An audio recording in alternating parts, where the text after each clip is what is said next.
Greetings, this is Obi-Wan Kenobi, and I have drifted into the Underworld. The Star Wars Underworld. I have a bad feeling about this. Here we go. We must go to the lower levels. The Underworld. You've taken your first step into a larger world. You're after something. Ben. Since I've started the Underworld, I've met so many great friends. Chris. I grew up in the 1990s, and mall packaging is nostalgic for me. Dominic. What I love most about Star Wars is that it's fun, and it's all-round good times. So, this is where the fun begins. May the Force be with us.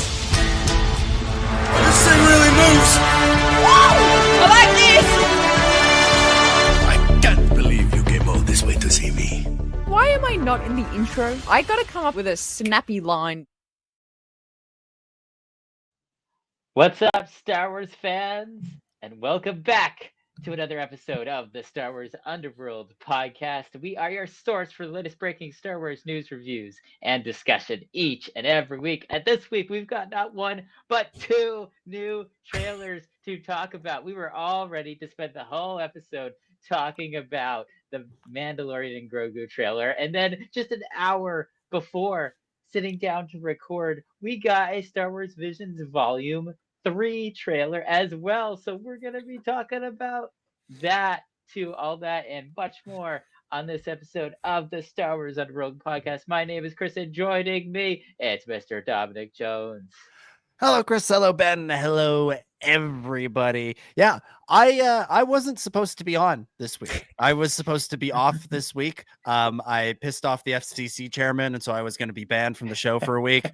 No, I genuinely was supposed to be off this week. And then the first trailer for a new Star Wars movie in 6 years decided to drop.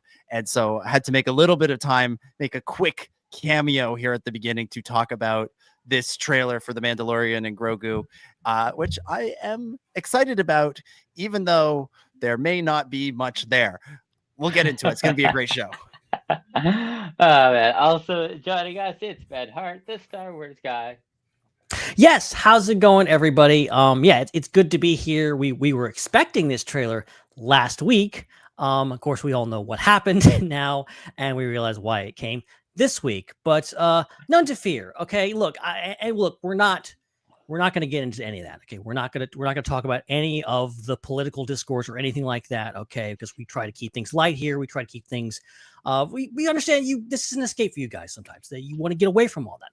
We're totally not going to talk about the fact that the Walt Disney Company is run by spineless cowards who are complicit in the authoritarian takeover of the United States of America, orchestrated by Donald J. Trump. We're not going to talk about any of that. We're not even going to mention it.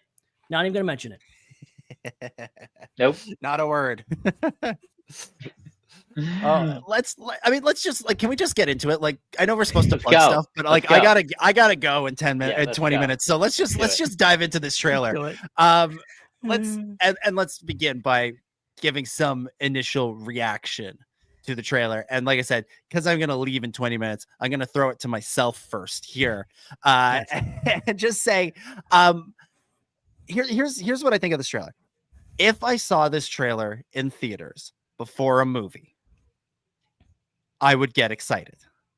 I would see it and I would go, wow, look at that. Star Wars is back. Mando and Grogu are back. We're going to have a good time next May in the theater. And I think in that context, I look at this trailer and go, yeah, okay, sure. I see what you're going for, even if I think maybe that's a misread of what's needed right now. I think if we gave the folks at Lucasfilm some truth serum, I think the purpose of this trailer is to elicit this response from people. Holy shit, there's a Mandalorian movie coming out next year. That's what the response is supposed to be. Could you have put the trailer more as the next continuing adventure of Mando and Grogu and like shown what some of the story is going to be instead of essentially doing a Simpsons style clip show of episodes that didn't actually happen montage? Sure. I probably would have liked that better, but as it is, as its own thing, to get people aware of the concept of a Mandalorian movie, I think it succeeds. Should it have done more? Probably. Would I have liked it to have done more? Absolutely. But in and of itself, I think it's fine. More Babu Frick than I was expecting, and we can get into that in a little bit some more. Ben, I'm gonna throw it to you second. What did you think of this trailer? Yeah, no, I mean, it's a true teaser. There's not a lot here to chew on in regards to, like, especially if you're like me and you watched the leaked trailer, the potato quality trailer a bunch of times. Like, there's a lot of that in here. There's a lot of scenes that are connected to that. There's a lot of elements that are just kind of expanded upon in this trailer. So, like, there's not a lot new stuff here. There's not any like, oh wow, that's gonna be it. I think a lot of people, I saw a lot of reactions of people going like, oh my gosh, Seb, oh my gosh, this dude Hut. I'm like, guys, you sweet summer child, you didn't know. You haven't been in the discourse. You haven't seen all the discourse about Road to the Hut and all this kind of stuff, and Jeremy Allen White. Like, you haven't been involved in that, and I'm glad this is surprising for you, but not surprising to me. So yeah. I mean, a lot of people have been criticizing the trailer. A lot have been said to talk. Like, I think it's about what I expected. I'm glad we got a trailer. I'm glad we got something to talk about. I'm glad I can't have to keep hiding some of the stuff that has clearly been out there in the jet stream. And just like, okay, now we could talk about, Brodo. We can talk about Zeb. We can talk about all these things, Sigourney Weaver, and just finally have some HD screenshots of them. Yeah, I will say, I think the celebration. I think the celebration trailer was better, with the beginning with the one take shot of Mando fighting. I think that honestly would have done a better job of eliciting the OMG, there's a Mando movie reaction than what we got in here. But that's something we can debate next May when we see how well this movie does at the box office.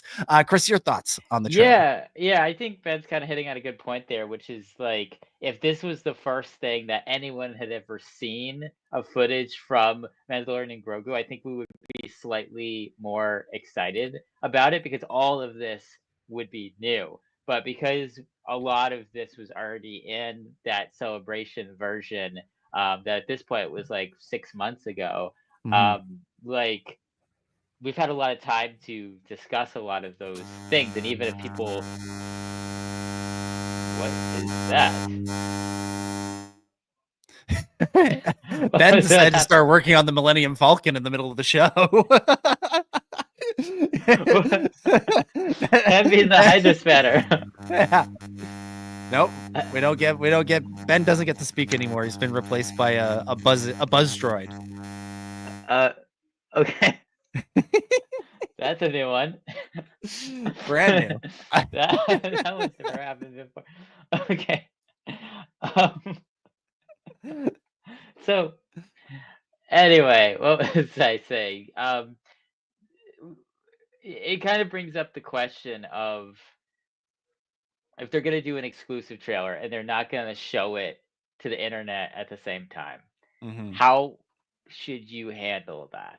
And I feel, I've always liked the idea. They did this once at, they used to do this at D23, where they would show like a 5 or 10 minutes of something, just straight like a movie or TV show, and then they would end with the trailer. It would kind of go right into that, like, And I think that's better, because then you leave all the big reveals. There's the Hydra spanner again. Okay, it stopped. Yeah, it's because I muted Ben. Oh, that's why. I didn't even see that. Because his hands are in the air, so I assumed he wasn't muting himself. Yeah. His hands were in the air, like, it just don't care. I'm like, clearly it's not muted. So I think, oh my goodness. Yeah, I think that's better, because I think if you put all your big like character reveals and like what things are gonna look like visually reveals in the in an exclusive trailer that you're only gonna show to an audience, and then you get the internet 6 months to talk about that, and then you show those same things in a trailer again on YouTube, it's not gonna have the same level of impact. And so I think that was the issue here. I think they set themselves up for that issue. I think for anybody who isn't as in the loop, who didn't try to watch or hear about what happened in the celebration trailer, I think this would probably hit a lot better. And so I think for those people, this probably was a little bit more whelming for them. Yeah, I feel like as we said, the point of this trailer is for the people that don't know this movie is happening, and people that are unaware that this is the next Star Wars movie.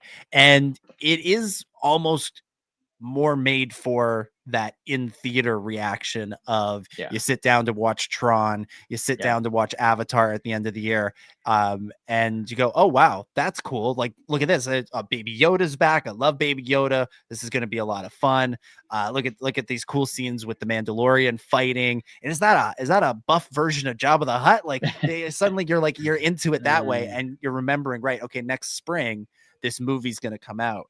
And look, obviously the release of this trailer was marred with Disney's cowardice, but it wasn't like there was a countdown to this trailer, right? Sometimes we'll get that, like, oh, big trailers dropping on Monday Night Football, or big trailers dropping this day at this time, and there's sort of like a countdown and everybody builds up to it. This was a trailer that was always just sort of meant to drop randomly, probably to try and generate a little bit of buzz, but not the big grandiose trailers that we expect. For comparison, I went back and watched the last Rise of Skywalker trailer. So I compared the two most recent Star Wars movie trailers, and they're completely different animals in a sense, but they're also, continuations of well-established stories. And the Rise of Skywalker one was hitting much more on not necessarily plot, but character stuff that was going to happen. You were seeing little bits of Rey and Kylo Ren. You were getting hints at what Poe and Finn's stories were going to be. You heard Luke. You heard the Emperor. You had all of this stuff happening that was like giving you little pieces, little tidbits of the story that could germinate in your mind until you went and saw the movie. And that was a trailer that there was a considerable buildup to. I remember knowing that it was going to drop. I remember knowing it was going to happen at such and such a time on such and such a day. This one didn't have that. This one is all about creating a couple more Grogu gifts and then putting it in front of the people that don't know it's happening, so that they can go, oh, right, cool. Love Baby Yoda. Love the Mandalorian. Let's get ready for more of this, and hopefully it'll be something interesting. So when we get around to that next trailer, whenever it is, sometime, February, March, whenever we get around to that, I suspect that one will hint more at the story. What the hell is going on in all of this imagery? Because there's a lot of incongruous stuff going on. But you can say that about any Star Wars trailer. You can say that about any Star Wars movie when you take all the pieces out of context. And maybe we'll start to get a little bit more of a sense of, is this going to play into some of the Thrawn stuff? There is an Imperial element. We see that. It could pick up on the Shadow Council stuff from season 3, or that could just be a subplot, and maybe it gets more into the underworld things that were more played with in seasons 1 and 2 of Mando, and of course the Book of Boba Fett. And honestly, the biggest surprise out of any of this has nothing to do with the trailer. It's in the poster. The twins, the Hutts from the Book of Boba Fett, are back. I was not expecting that to be my big takeaway. So I think that's where the next trailer will be the one that sells the people who already knew this was happening on the movie.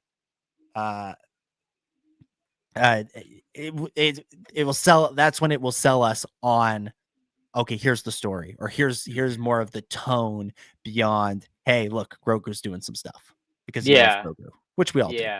And it's like they don't have to do that too much, because I assume that if you're general audience, then this is enough to get you excited, and you don't need to do much more than have other trailers just kind of like this to, again, remind people of it. Maybe have a little 30-minute spot at the Super Bowl and like things like that, just to remind people throughout the coming year, because it's not till May that this is coming out, so we still got a bit of time. We're gonna forget about this one. And then I think for like Star Wars fans specifically, like, we're gonna watch the movie anyway. We don't need anything else. Like, just the fact that there's a Star Wars movie in theaters for the first time, and at that point it'll be like 7 years. Like, I think that's enough.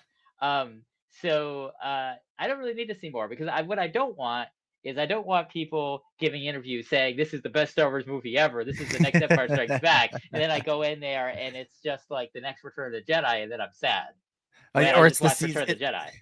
it's the season 4 premiere of The Mandalorian. It's really like is what we're gonna get. Yeah, and like I feel like when we go through all of this again next year for Starfighter, I feel like that first Starfighter teaser is going to be more tantalizing.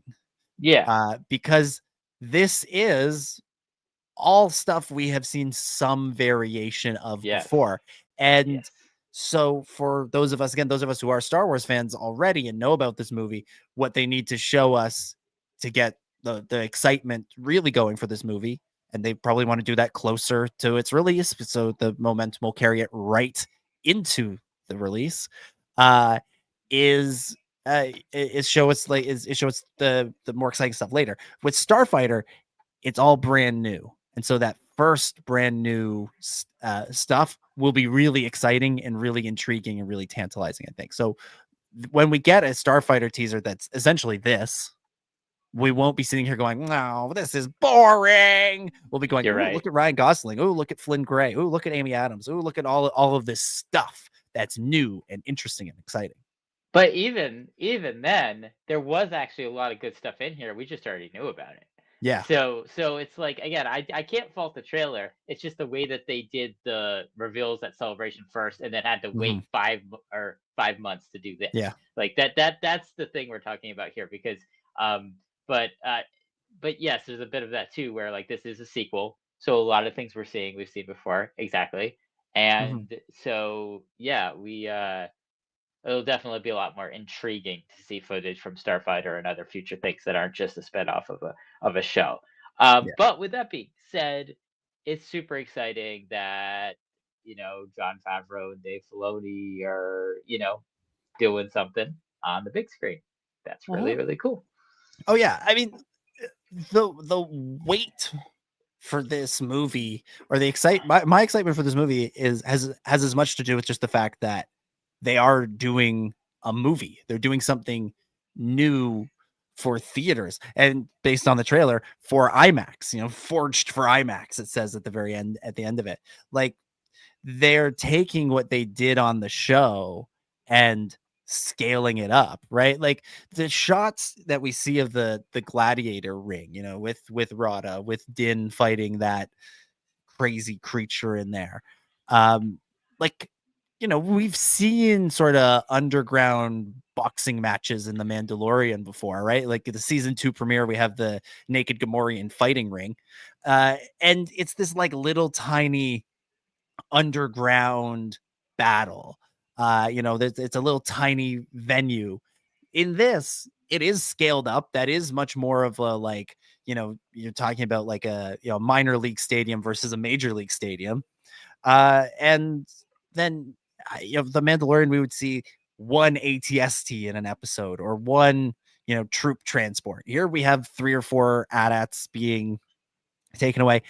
It does feel scaled up, I think, even though, again, we've just seen so little of it that you can, and then the moments that we are seeing are meant to evoke the TV show rather than distance themselves from it. And so that's why I think there is some criticism out there that is saying this still feels like too much of a TV show, which Joel brings up in a super chat in our live chat. So it's just, does this feel too much like TV? That's a criticism that's out there. What is this? Who is saying this?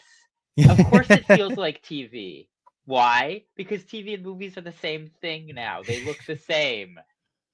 And it's TV characters. You're continuing a TV story. Like, all of this is, yes, it is TV. Sure. But it is scaled up. It is scaled up, and I think when the movie comes out, we'll see that even more so. I mean, if you look at the production budgets of the Disney Plus shows, they are not different than the production budgets of the movies. They're not. They spend the same amount of money on a season of a TV show as they spend on a movie. So it's the same thing.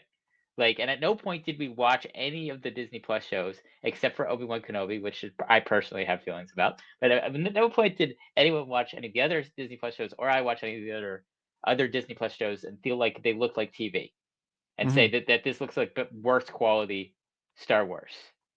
Like, so yeah, the biggest problem to me with the Obi-Wan show is that the ships moved wrong.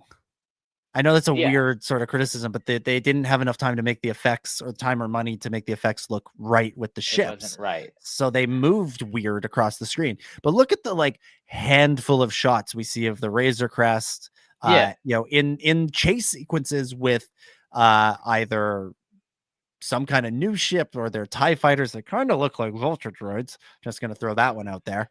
And that looks like an awesome shot out of Rogue One or Solo or any of the movies. Like it still feels like we're back, like we're in a proper Star Wars movie here.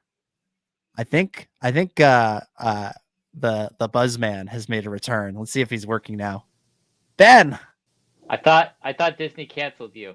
Yeah, did you get thrown in the slammer for your Mando takes? He's afraid to talk. He's just shrugging. He's got can you even hear me? Can you yes, even we hear can. me? Yes, we can. Yes, we can. You look like you're at the bottom of a well, but you are there. Ben, what do you think about the criticism? You know, as somebody who looks like they're on a television from 1951, what do you think about the criticism that this movie feels too much like TV?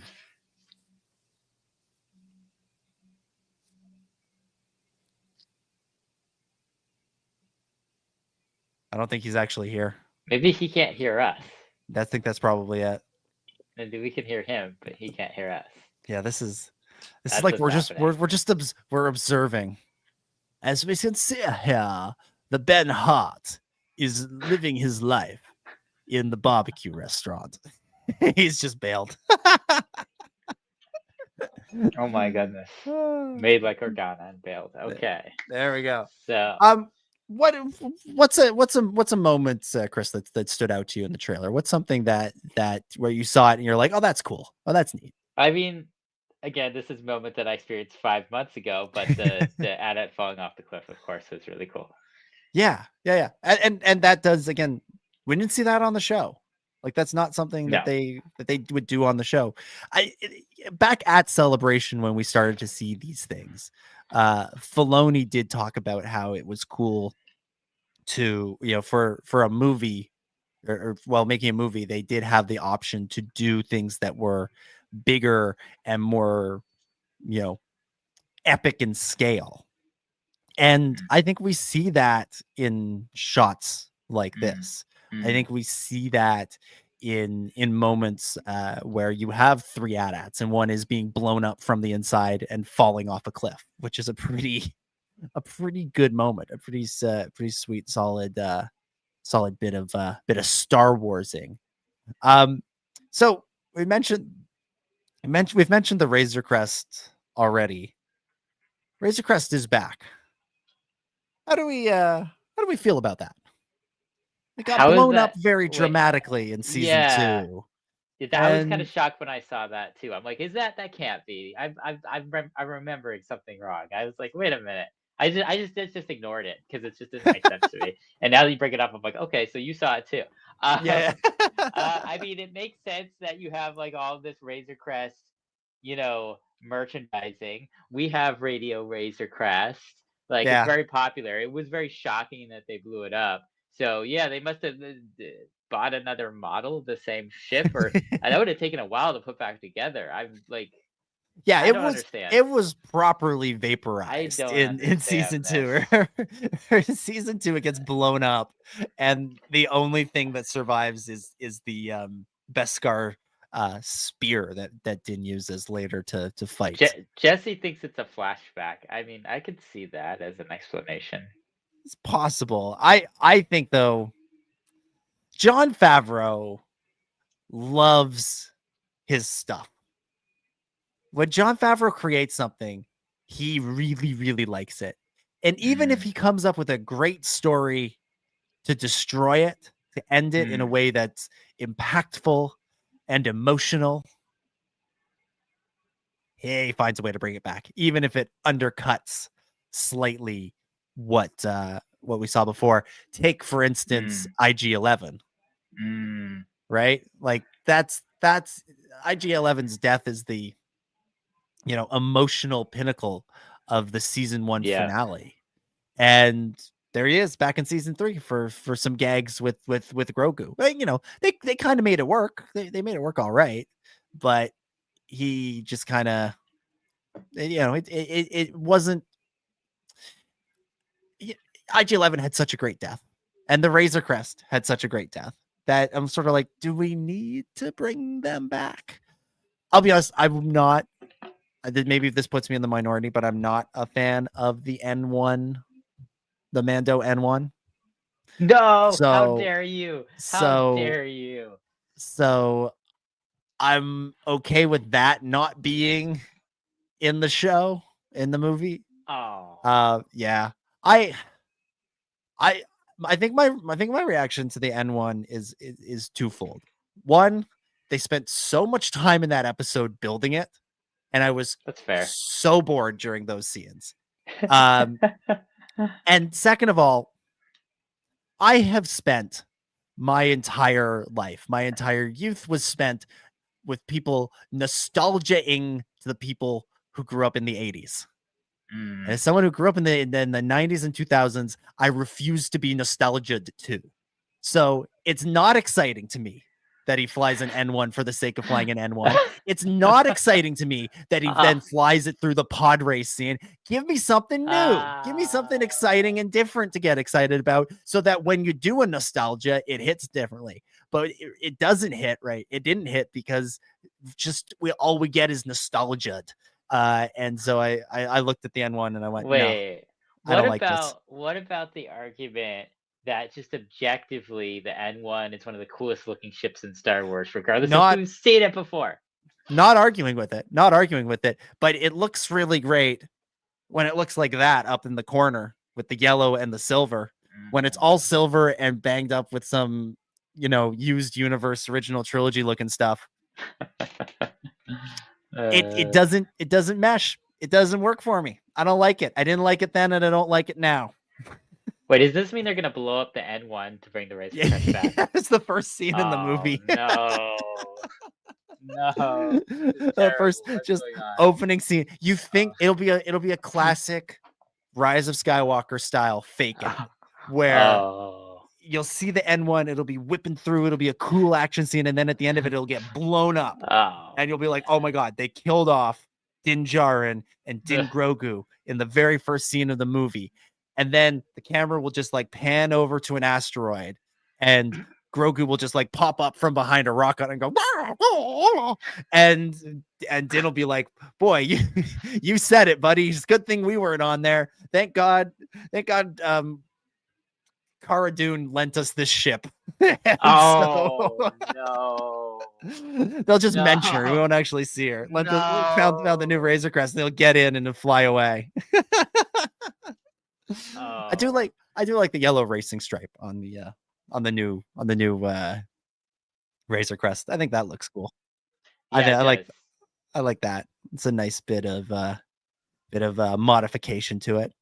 Another big moment in the trailer. Again, better played, I think, in the Celebration trailer, but we see it here.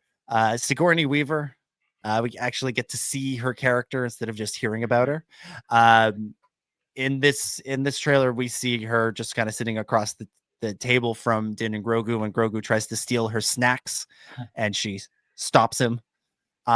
In the Celebration trailer, we actually got some dialogue in this scene, and we got like a sense of who she was as a character, which again, I think is when people say there's nothing in this trailer, that's the sort of moment they're missing. That's the thing that's not there. Yeah, it's weird they didn't include that still. Yeah. So, but we actually get to see Sigourney Weaver, and that's cool. She looks like a proper Rebel Alliance officer. Yeah, that's exciting. I'm excited to see her. Like, good casting for this movie. Yeah. So, something interesting is about to happen now, Chris, because I know. I gotta go. I gotta go. And Ben is not back. Hannah has not arrived yet. So I am just leaving you in charge of the rest of the glad show. I was able to make it tonight, or otherwise Yeah. the show would have ended in 30 minutes, and that 30 would've minutes, been the whole weird. thing would have been over. Because What? so there's a whole bunch of comments and questions in the live chat. So I'm sure you can use all that to stall for time until one of the other two manages to figure out their stuff. To do was just to talk to the chat until somebody Somebody comes shows back. up. So there it is. I'm glad I was able to be here. Glad I was able to talk about the trailer. Sorry I couldn't stay for longer, but I gotta go. So it's a wrap for me. Good luck, everybody. See you, Tom. Did Ben ever do his solo show? Because we had been talking a very long time about the Ben solo show. Audience, did any of you actually watch the Ben solo show? Did it actually happen? Because I wasn't there, which is why it was the Ben solo show if it would have happened. I'm curious.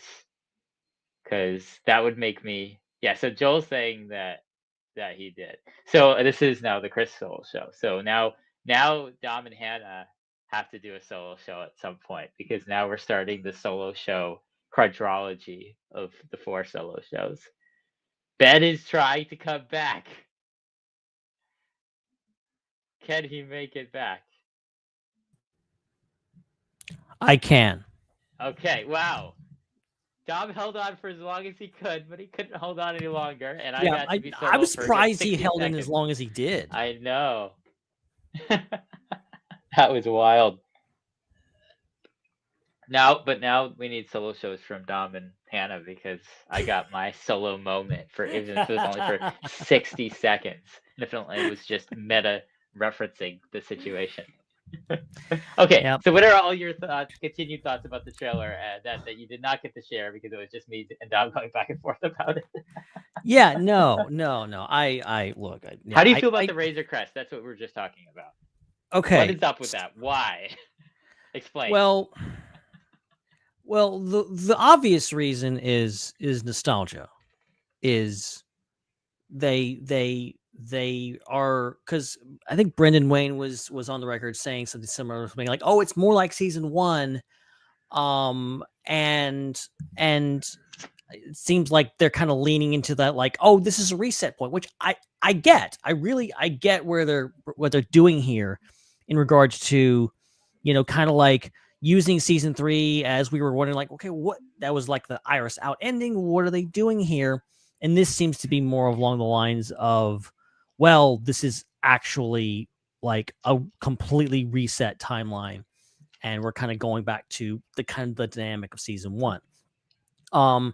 This Razor Crest obviously is new, but also kind of the same. And yes, it annoys me slightly. Especially this coupled with another shot. I don't think I have it on me, but there's another shot of him holding his pulse rifle. His pulse rifle's back for just on some inexplicable reason. It just feels like they're kind of hitting Mando greatest hits, which, like, I like, and I'm also like, couldn't you do something different? Like, I really did like the N1, and I think they used it quite well. I think if you look back and you go like, well, they blew up the Razor Crest. That was very shocking.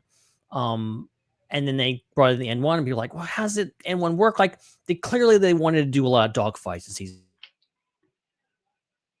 3, Razor Crest. So, like, particularly speaking, it made sense to give him a smaller, more nimble starfighter. But now, where is the N1? I'm assuming he still have the N1, and he just gets a Razor Crest for some inexplicable reason. But it is annoying, because I'm like, this is an opportunity to bring in another ship design, like, different. Like the Razor Crest is so cool because it is new, because it is different, something we never really seen before in Star Wars, and it was something unique to Din and Grogu, and it's again this long line of, we did a thing, we're gonna go back on it, we're gonna undo this thing we did, we blew the Razor Crest, we're gonna bring it back, we destroyed the pulsar, we're gonna bring it back, we gave Grogu to Luke Skywalker, we're gonna bring it back. And it's just a trend with seemingly Jon Favreau and Dave Filoni and the Mandalorian, that I'm like, I love this show. I still love this show, but it's a tad annoying. Yeah. I learned a word like yesterday, same, and this is totally like the same Razor Crest. Like, Right. it's same, so it's same, but not quite. It's same. And yeah, so I guess again, we have to see the full context to fully judge it, of course. So wait till the movie to watch it and have the full opinions on it. But it is kind of a bit of a head scratcher. Again, when I saw it, I was like, I didn't see that. I just ignored it because it didn't make sense. I paid attention to the other things. I'm like, wait, what? That doesn't make sense. I didn't see that right. I need to get my eyes checked or something. So yeah. Yeah, it is one of those things, and I think for like a lot of people, will just be like, "Oh, we just got the Razor Crest back." It's the ship. Like people that haven't been paying attention, maybe they did, maybe they missed the end of season 2 and the beginning of season 3. They'll just be like, "Oh, he's got the Razor Crest, whatever." But for anyone that's been really paying attention, be like, "Okay, it's weird that things keep happening and then disappearing and reappearing, and it's an odd choice. It's an odd choice." 100%.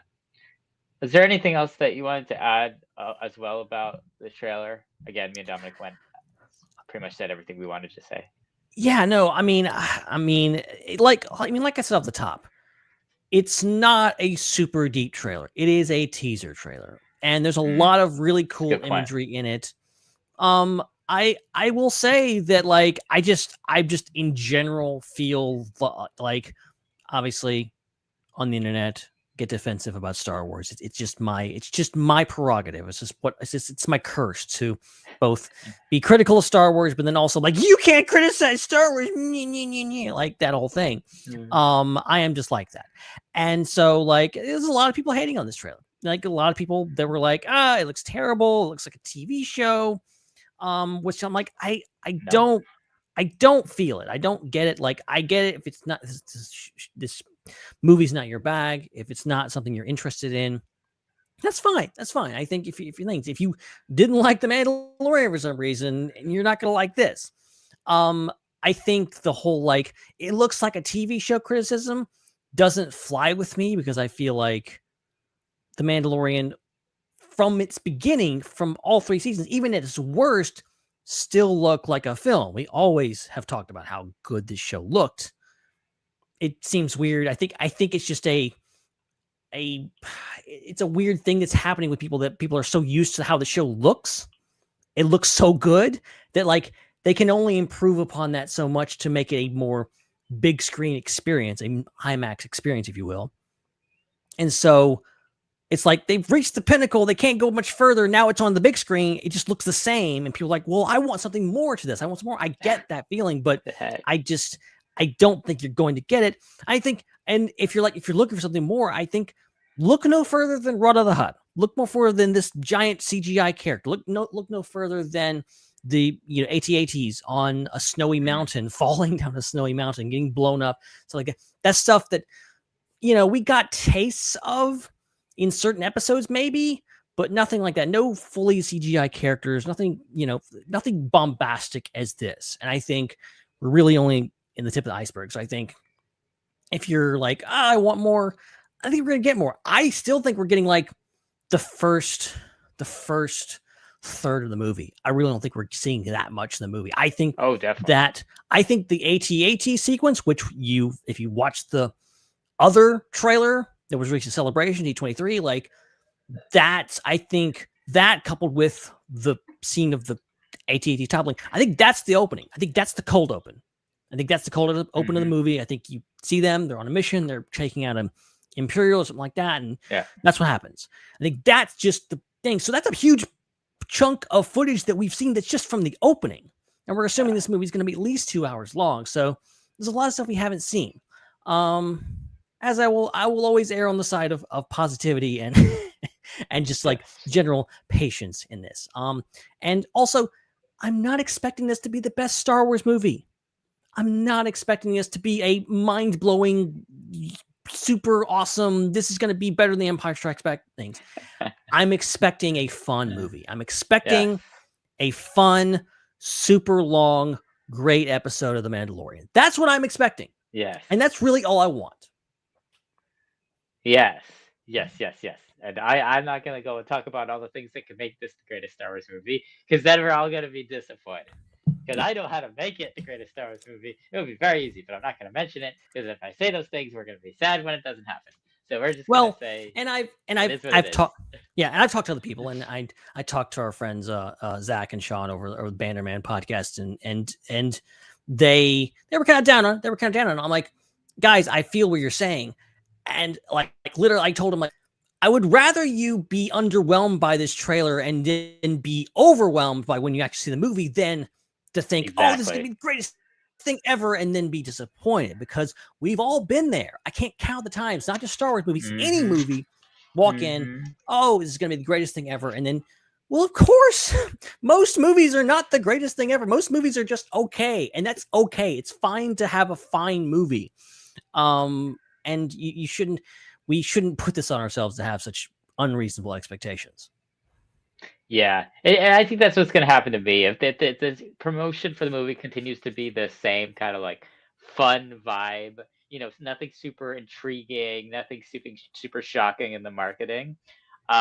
Then I'm going to sit down, just expecting like a good movie, just to have a fun time. And then if they do surprise us with anything really unexpected that really does push any boundaries with characters or plot, or, oh my gosh, it's Snoke, or like something crazy, then cool, we'll be excited by it. And I'd rather have my lower expectations exceeded than my high expectations dashed. So it's cool. It's cool. I'm fine with this.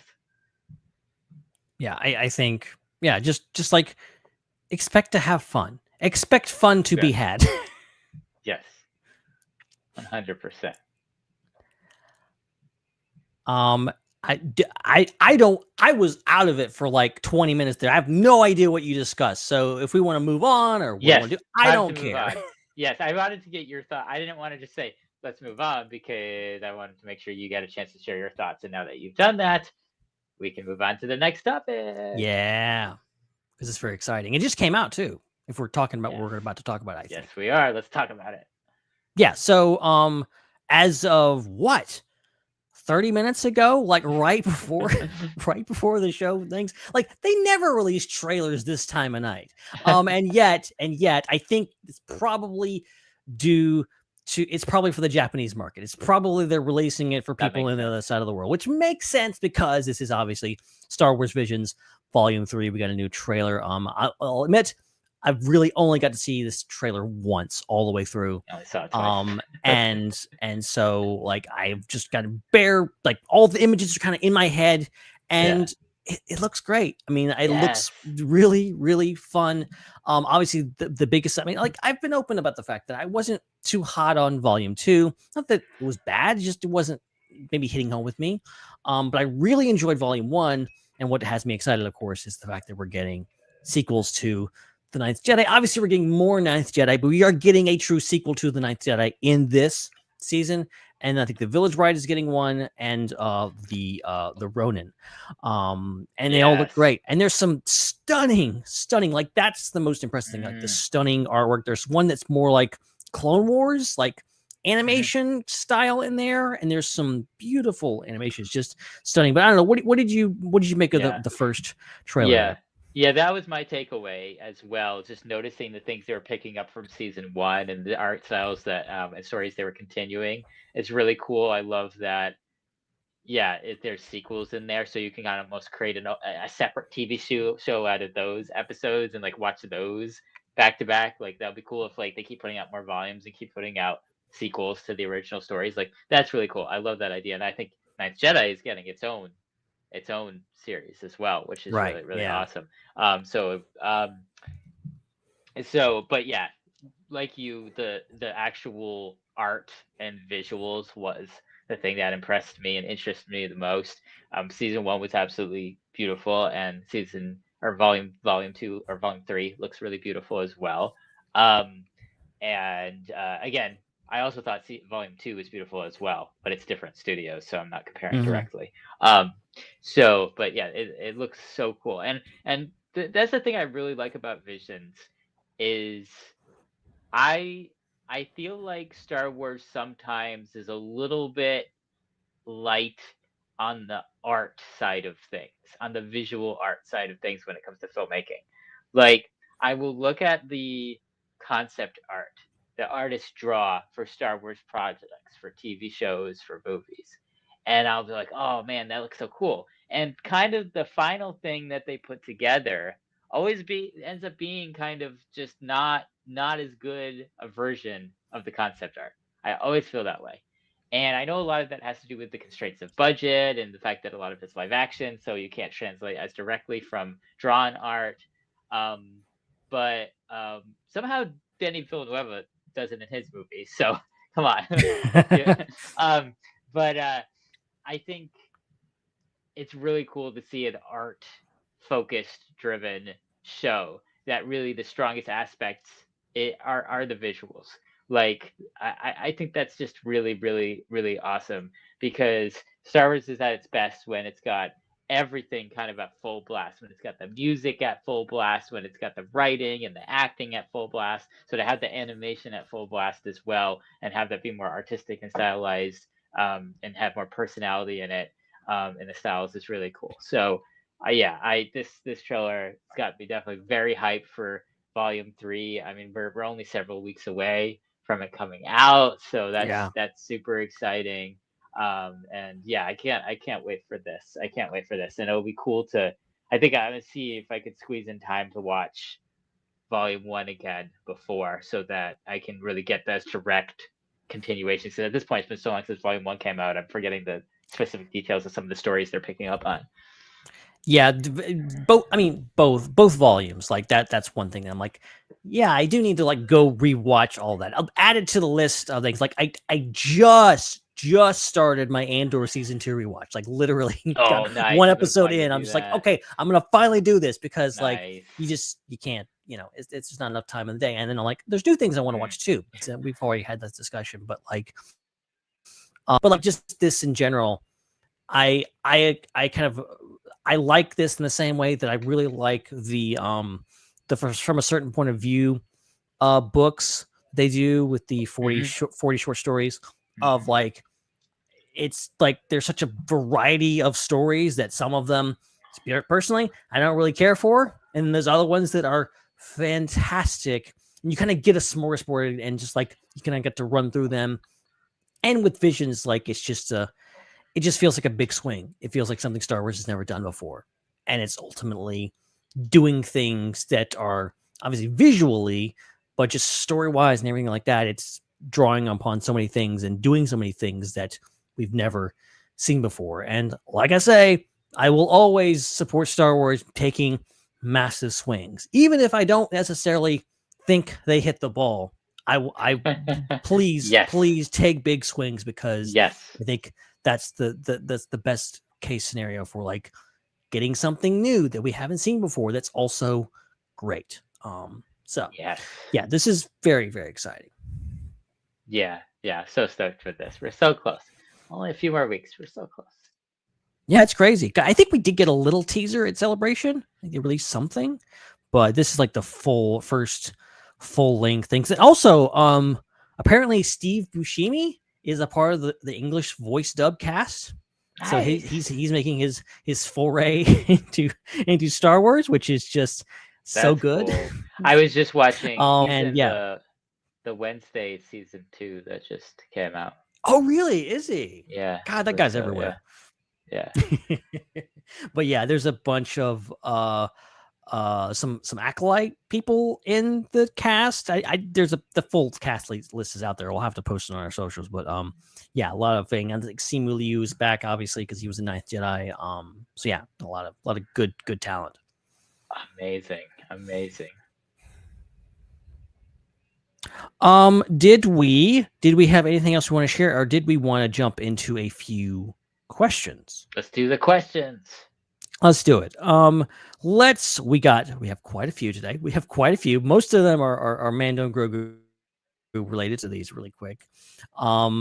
And try, I don't really want to do like a short episode tonight, but I'm also like, I'm very scared that my whole entire system is going to crap out like it did earlier. So we'll just see. We'll just go as far as we can. I don't want to leave you hanging. I don't want to leave you by yourself yet. But since we didn't get to you last week, Joel, let's get to a Joel question. Joel Davis writes, "Hey Underworld, I'm going to post a Mando and Grogu Central trailer-centric question for you all. Do you think that in some ways the Mandalorian and Grogu is everything Solo, a Star Wars story, was aiming for, but various reasons failed to achieve? The idea of being a lower budget, lower stakes story that only needed to make around 400 million or less to be successful, but because of reshoots, a bloated budget, and the bad timing after The Last Jedi and during a crowded summer movie season, it just couldn't make it. I'm curious about this comparison. Anyways, love the podcast. Joel Davis." No. I mean, so I think that Solo was supposed to be like an anthology, like one-off movie that might get sequels if it made a lot of money. And it was, again, a part of all these other one-off anthology movies, and Rogue One was one of them. And I think that it basically was like the kind of extra thing that they throw in there between the saga films. And so I'm actually surprised that it doing so poorly at the box office really affected the future of Star Wars. Because I feel like if you have one anthology film that did very, very well and overperformed like Rogue One, then if you have one that underperforms like Solo, then you still have between the two of them a solid kind of average for these in between standalone like movies between saga films. So that's one thing over here. I don't think that The Mandalorian and Grogu is kind of just something for us to watch waiting for like episode 10, waiting for the Rey movie. I don't think it's something that's filling in time. I think it has a lot bigger stakes, because I think that what it is, it's an attempt to see if the Mandoverse can jump to the big screen, because we've had all these successful shows in the Mandoverse. We've had the seasons of The Mandalorian, we've had Ahsoka, Book of Boba Fett, depending on who you talk to, is either just met expectations or maybe wasn't quite there. But still, like, there's a lot. We've had a lot in this Mandoverse already. We've had 5 seasons of TV or so. And so I think this is actually pretty high stakes, because if this doesn't do well, then what's the future of the Mandoverse? Like, they'll probably just wrap up Ahsoka and then it's done. So, but if it does do well, we're getting more movies like this. We might get an Ahsoka movie at some point. I think, we actually Dave Filoni's already supposed to be doing a movie, but I don't think it's in production yet. So we're definitely getting more movies like this. But if it doesn't, I don't know what's going to happen with that. If this doesn't do well, I don't know if that movie that Filoni's working on is going to actually happen. So I think that it actually has bigger stakes going in and I think is actually testing the waters to see if we can do like a whole expansion of the franchise. I don't think Solo was intended to be that. And I think it was actually an overreaction, because I think they could have still I think they could have come out with a Star Wars film. They could have tried to put out one in 2020. I don't know. It might have gotten delayed because of the pandemic. But by the time the pandemic was through and we started getting Marvel movies again, we should have been getting Star Wars movies again. They shouldn't have pulled that.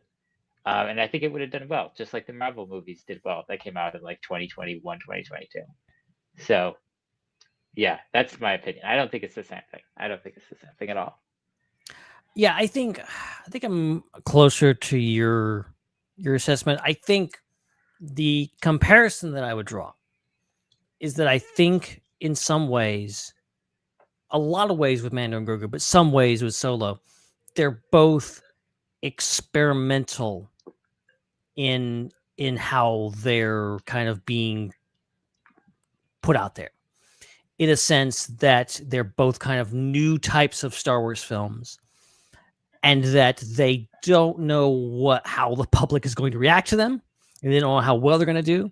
I don't think even with the troubles that they had with the production on Solo, I don't think they were necessarily trying to make that a low budget Star Wars film. I think it was just going to be a normal budget Star Wars film. I think they were fully intending to just be like, this is the next Star Wars film. We're just filling in the gaps. We're taking more, we're doing the sequel movies once every other year, and we're going to do more random stories every other. That was the original pitch. And I think they just went with that and just being like, well, this is just another Star Wars movie. It's a Solo movie. It's Han Solo movie. And, it is experimental in the sense that, like, we're doing something different. We're throwing something out there we've never done before. A la Rogue One. Rogue One proved that the anthology film, that the standalone film could work very well. So this was like more of a character-based one. And in the same way, Mandalorian Grogu is like, okay, we're taking this and putting it onto a movie. We're taking a TV show, translating it into a movie, but it is meant to be low budget because, we're obviously taking what a production, wing of Lucasfilm that is used to doing lower budget TV. It's really kind of almost the realization of what George Lucas was trying to do with Underworld. I'm just like, let's just put people in a room and film the whole thing with things like that's what the volume became. Like the volume was kind of the realized version of like, let's just be the whole room, big green screen. And then let's do that. This was more like a realistic version of that dream that he had. And it was obviously lower budget. The lower the budget is, the better things are. The more money can be made. That's very enticing for studios, or in George's case, a independent filmmaker, if you will. So I think with that, Solo obviously didn't pass the vibe check. It kind of floundered at the box office. It wasn't just the box office. It was when it was released, and also like they made it twice. Like they filmed the stupid thing twice. Like they shouldn't have had that. They should not have fired the directors. I'm sorry. That was a misstep. Would it have made any less money if they hadn't shot it again? Would it have? How could it have?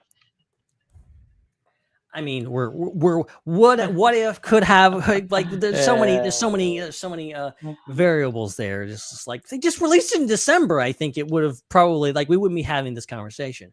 But like Mando and Grogu, I think this is either going to be a box office failure that essentially ends the Mandalorian story, and the Mandoverse, perhaps, like you're saying, or it is going to be a box office success that propels the Mandalorian into being a cinematic franchise on screen. I think we'll get.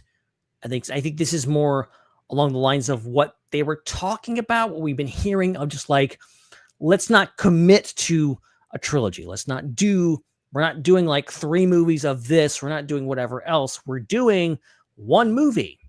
And here's a novel concept. Just wait and see how it works. And then if the audience responds well, we'll do another one. I think that's the true test here. It's just like seeing how well the audience responds, because I think there's a big question there of like, you walk outside, you cannot not see someone wearing a Grogu t-shirt or something, like, or Mandalorian t-shirt. Like every day I see somebody wearing these things.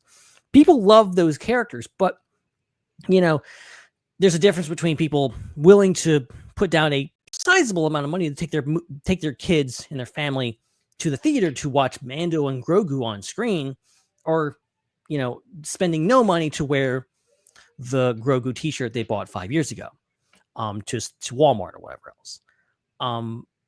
So that is the ultimate test here. It's just like, does this brand, do these characters have the staying power to rake in the money? And I'm not expecting $1 billion movie. It could very well make $1 billion.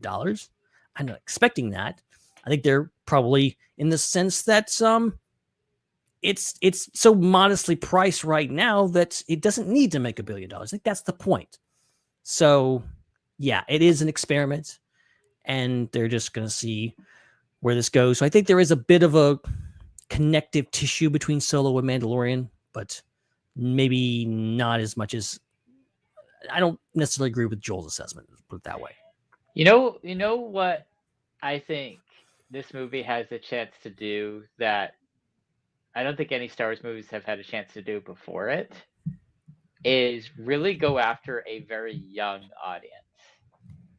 Like, I think that's the thing. I mean, obviously, almost all the Star Wars movies have been kind of YA movies and have had a pretty young audience. And especially Phantom Menace, George Lucas intended to be for, like, 9-year-olds.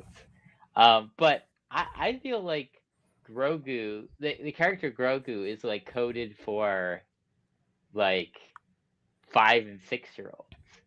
And so, because it's a character that doesn't speak. So you just have to watch him. And I think that a lot of parents kind of hold Grogu as this character that is very kid-friendly. And I think so, while Star Wars in general is pretty kid-friendly, I think this movie is going to be the most kid-friendly of any Star Wars film. I think it's going to be marketed that way. And I think that's why it has a chance to do well and exceed expectations with whatever they're expecting at the box office. Because I think not only are you bringing in your, like, Gen X older audience that, you know, is about to hit 50 years of Star Wars fandom because of its connections to the original trilogy and how well The Mandalorian was received by that demographic. And obviously we know that it's going to do very well with, you know, millennials and Gen Z, because Grogu just absolutely took over the internet culture for those years with them. But I think that there's a chance for some Gen Alpha stuff bridging all the way to Gen X with that. So I think basically this movie appeals to 4 generations of people. And I think that is the first Star Wars movie I think that will appeal to that. Because if you look at, you know, the original trilogy, it's appealing to one generation of people, Gen X. It captured that entire generation, so it was the most popular thing ever, though. Then you had the prequels, which tried to appeal to Gen X, mixed results, but did very much appeal to millennials, and that's where we came from. And then you have the sequels that appealed very much to Gen Z and the Mandoverse, which appealed to Gen Z as well, in addition to those previous 2 generations. So I think this one has a chance to appeal to Gen Alpha as well and to younger kids. I think 4 generations are going to come in. I think this is going to be an interesting situation because remember how, like, the prequels, it was all like your parents saying, like, oh man, this movie came out when I was a kid or when I was a teenager, and now I'm going to take you to it. And that was kind of the situation with the prequels. Right. Our parents had already seen Star Wars, you know, years and years ago before we were born. Well, and I think in a lot of ways the sequels was like the Gen X parents bringing their Gen Z kids along as well and saying, this is what, you know, what am I saying? Yes, it was the boomer. I think what's going to happen here, the point I'm trying to make, is that millennial parents are going to bring their Gen A kids to see this movie, and that's going to be the first time that happens. That's the point that I'm trying to make. And I think that could bring in a lot of money, because you do not underestimate how much money can be made if every millennial brings their 6-year-old to this movie. That's $1 billion automatically. And I think that's what could happen. I never thought of it that way. Just like, obviously, The Mandalorian and Grogu has a wide appeal. Like, The Mandalorian is, as a brand, as a story, as a show, as an entity within Star Wars, one of the most recognizable, one of the biggest hits out of this modern era of Star Wars. And that is in no small part to the cuteness of Grogu. Let's just be honest. Like, he's freaking cute and everyone loves him. And like, you can't discount that. You can't discount how people, young and old, male, female, otherwise, like everyone is somehow connected to that character and really connects with the story. And I think you can't discount that. And I think on top of that, just the general of just like, Mandalorian kind of is in that like action comedy. It's kind of more Guardians of the Galaxy in a way, a little bit. Like, it's a Western, but also it's kind of like this thing that appeals to, it's got action, it's got adventure, it's got a cute baby, it's got a dude, that's all badass. They, Clint Eastwood with a suit of armor. And like, it hits all those things. And I think it's a movie that people will want to take their kids to, take the kids that want to take their parents to, stuff like that. It kind of hits all the things. So I think if there's any movie that can do that, I think it has some of the most wide appeal. I'm gonna say something weird here. I'm gonna say something crazy. This might have the most wide appeal of a Star Wars film since A New Hope. Yeah, I agree. I 100% agree. Because you have, like, the original trilogy has wide appeal, obviously. I think you could throw that maybe to all three of those movies, but I think especially New Hope is like the quintessential, like, this is Star Wars. This is like the action adventure movie that everyone connects with. Like, everyone agrees. It's great. And you go further, Empire's a little darker, Return of the Jedi is a little crazier. So you lose some of the adults, whatever else. Obviously, the prequels, they have their detractors. They, say adults were the kids liked it, but the adults thing. Then the sequels, like, obviously the kids love those, but then again, you have the adults who have all the nostalgia stuff that just have mixed feelings about it. I think Mando and Grogu is just like, okay, here we are. Here's the thing. And no one has any preconceived notions about what this thing is. It's just, it is what it is, and people love it, and it's hitting all those chords that the original Star Wars did, just in a different sequence, if you will. So, I don't know. I think, I don't want to have stupid, unrealistic expectations. Go, it's gonna make $1 billion, guys. No. Let's not go that far. But I think it'll make a few bucks. Yeah. It's set up to do really well on paper. So we'll see. Let's get a couple more questions before we wrap up tonight. Vlad Sander kind of asked a question we already asked, but I'll ask it again. Vlad Sander says, question: how the devil is the Razor Crest back, and what happened to the N1? So we kind of discussed the Razor Crest. We kind of think like it's kind of back because they want it back. Blah blah blah. What happened to the N1? I think he still has the N1. He's just not using it. What's your theory? So. Well, this is one of the things we said when you were away for a bit. Is like, what if the movie starts with the N1 just getting blown up at the beginning in the first scene? Like, that would be pretty crazy. I think like establishing that Mando and Grogu have a home on Navarro, I think that is enough to go like, well, he just has a garage now. The sports car is in the garage. But now he's got to get a truck. He's got to get something to haul something, and he goes to Zeb and he gets things like that. I think that's the simplest answer. I think destroying it is a bit much, especially after what happened to the Razor Crest. I'm just like, Favreau, don't destroy it this time. Just put it in the garage. Let's just assume it's just somewhere else. And if you need it again, it'll be there, because I love the N1. The N1's great. And it's great for certain purposes, like dogfighting and stuff like that. Like it really, I think they did well to like use it properly in season 3. And I think a lot of the stuff that they did with the N1 in season 3 would not have worked with Razor Crest. So I think, just like let him have a few ships. It's okay. Din is, he's a good old dad now. He can afford to have a couple of cars in the garage. Yeah, that's a good theory. I like what Matthew is saying in the chat that the new Razor Crest is actually Zeb's ship and not Din's ship. That can make sense. That actually, because we're assuming that it belongs to Din, may not be. It may just be Zeb gets him and he borrows it from Zeb or something like that. It's got yellow markings on it. I don't want to give away anything in the trailers, but there is some footage of other characters on that ship. So like we'll see where that goes. I think it would be unwise to just assume that like, oh, he just buys another one, blah blah blah. Like it's probably going to be deeper than that. Even though like he specifically in season, well, not even in season 2, in Book of Boba Fett, like he goes to Peli and he's like, get me another Razor Crest. She doesn't.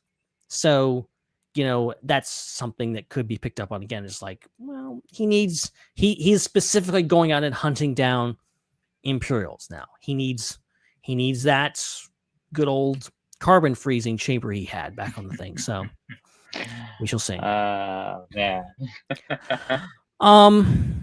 Okay. Do we have one more question? Yes, Can we do this? One more. Okay. Let's top this off with a totally light question that's just not thought provoking at all. You're scaring me. Not things. Just a light question. Just top of your head. Yeah. Heath Fondor says, question for the podcast: how do you think the corporate knee bending will change the future of Star Wars? Will we see Disney recycled old, safe storylines? I fear that Andor is the high watermark of the IP. Are you willing to boycott Disney and Star Wars for the right to free speech? Light topic. No big deal.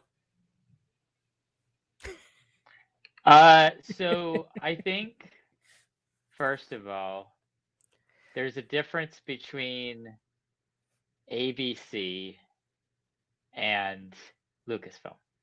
I don't think that ABC and Lucasfilm are the same thing. And just because they're both owned by Disney doesn't mean they're the same thing.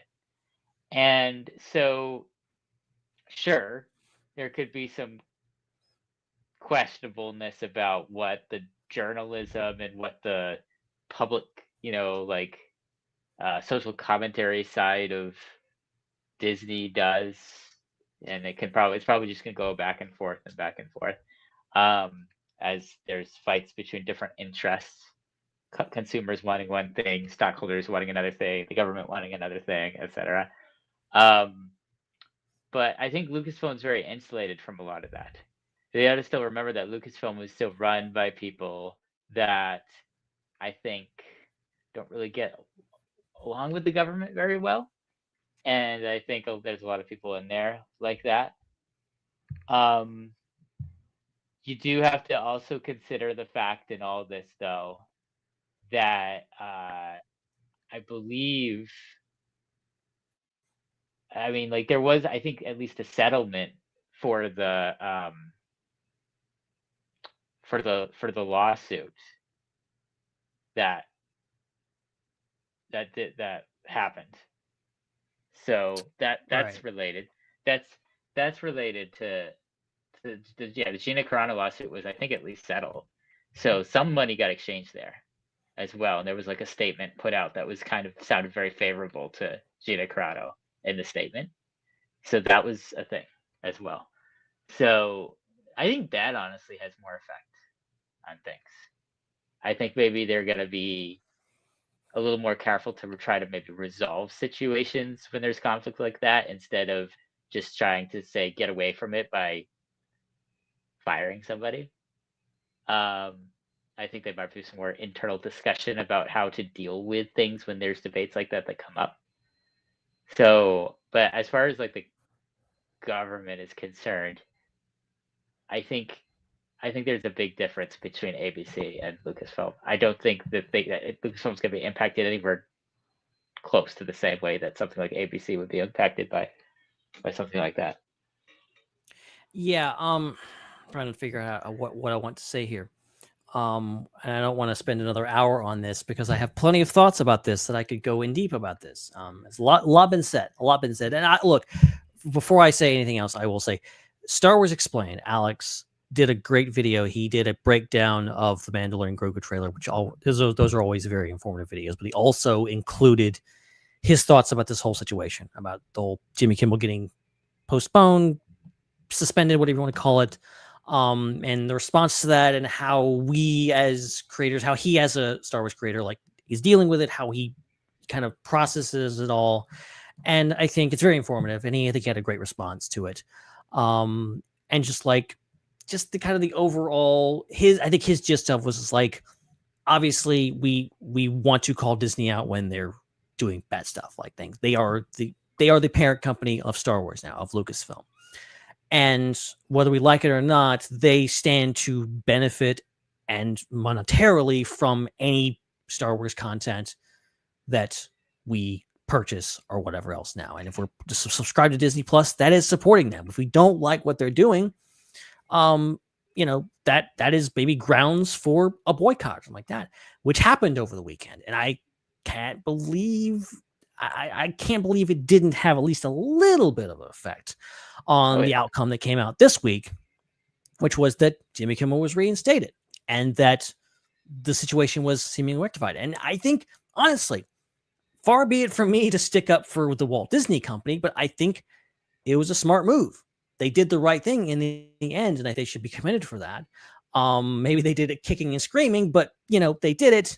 And ultimately, but I don't think the fight is over. Obviously, there's a whole there was a lot of pressuring, and again, I don't want to stick up for Disney, but like there was a lot of extenuating circumstances with the distributor companies for the local TV brands and how they were putting pressure on that, and obviously the FCC and the administration, all this stuff was happening, and Disney was kind of put into a position where they had to choose, and they made the wrong choice. And they rectified that choice, but that is what it is. But I think Alex's view on that was just like, I still want to support the artists. Like, there's thousands of people that work on these projects, not just Star Wars, but everything, that are just working to make a living, and they're artists and they're things, from everyone from directors to producers to people, VFX artists, everyone. And I want to support them. I want to, support what they're doing and ultimately keep going. And I don't want to endanger their livelihoods just to spite a giant corporation. I think we need to be careful about that too. So, is there a possibility in the future where we might need to organize a boycott? Maybe. I don't think we should rule anything out. I think the let's just face it, the evil that we are facing right now, especially in the United States of America, is something that has to be faced head on. And in the grand scheme of things, our enjoyment of Star Wars on a streaming service is minuscule in compared to what's at stake.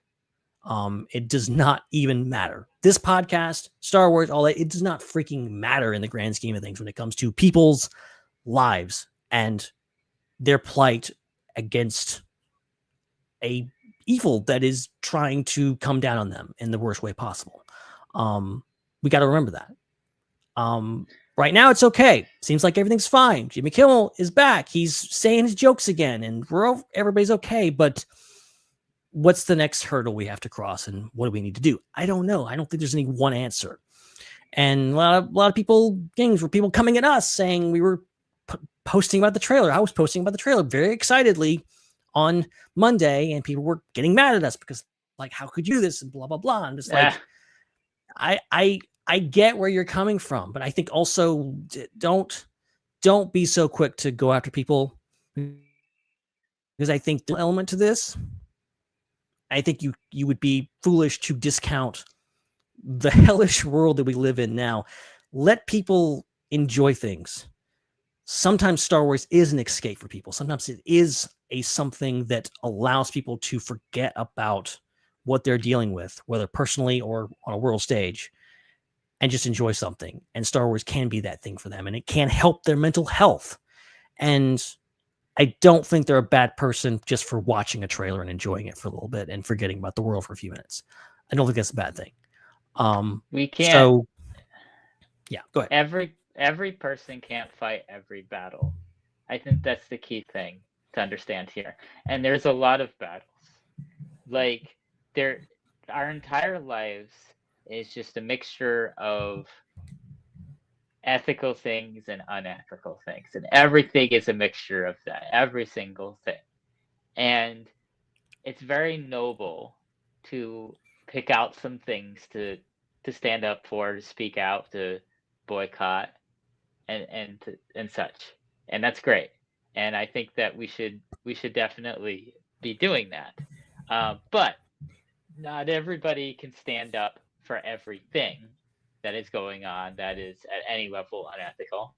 And so I think that 100% of our effort should be focused on what we can do as individuals with what energy we have to stand up to injustice.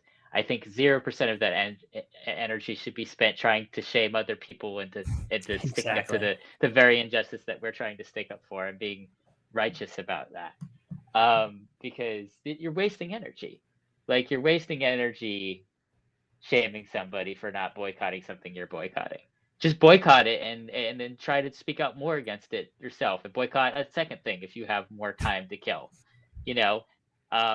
So that's my opinion on that. So it's great that people are trying to hold Disney accountable, and all of us try to do that in any little way that we have the energy to with that. But then we also have 99 other things we're trying to hold accountable to, in addition to Disney. And so it's really difficult, and it's tough too, because you have to look at Disney and the things that they do stand up for, like standing up against the government of Florida, for example, and their fight with that. Right. Disney did a lot of great things there.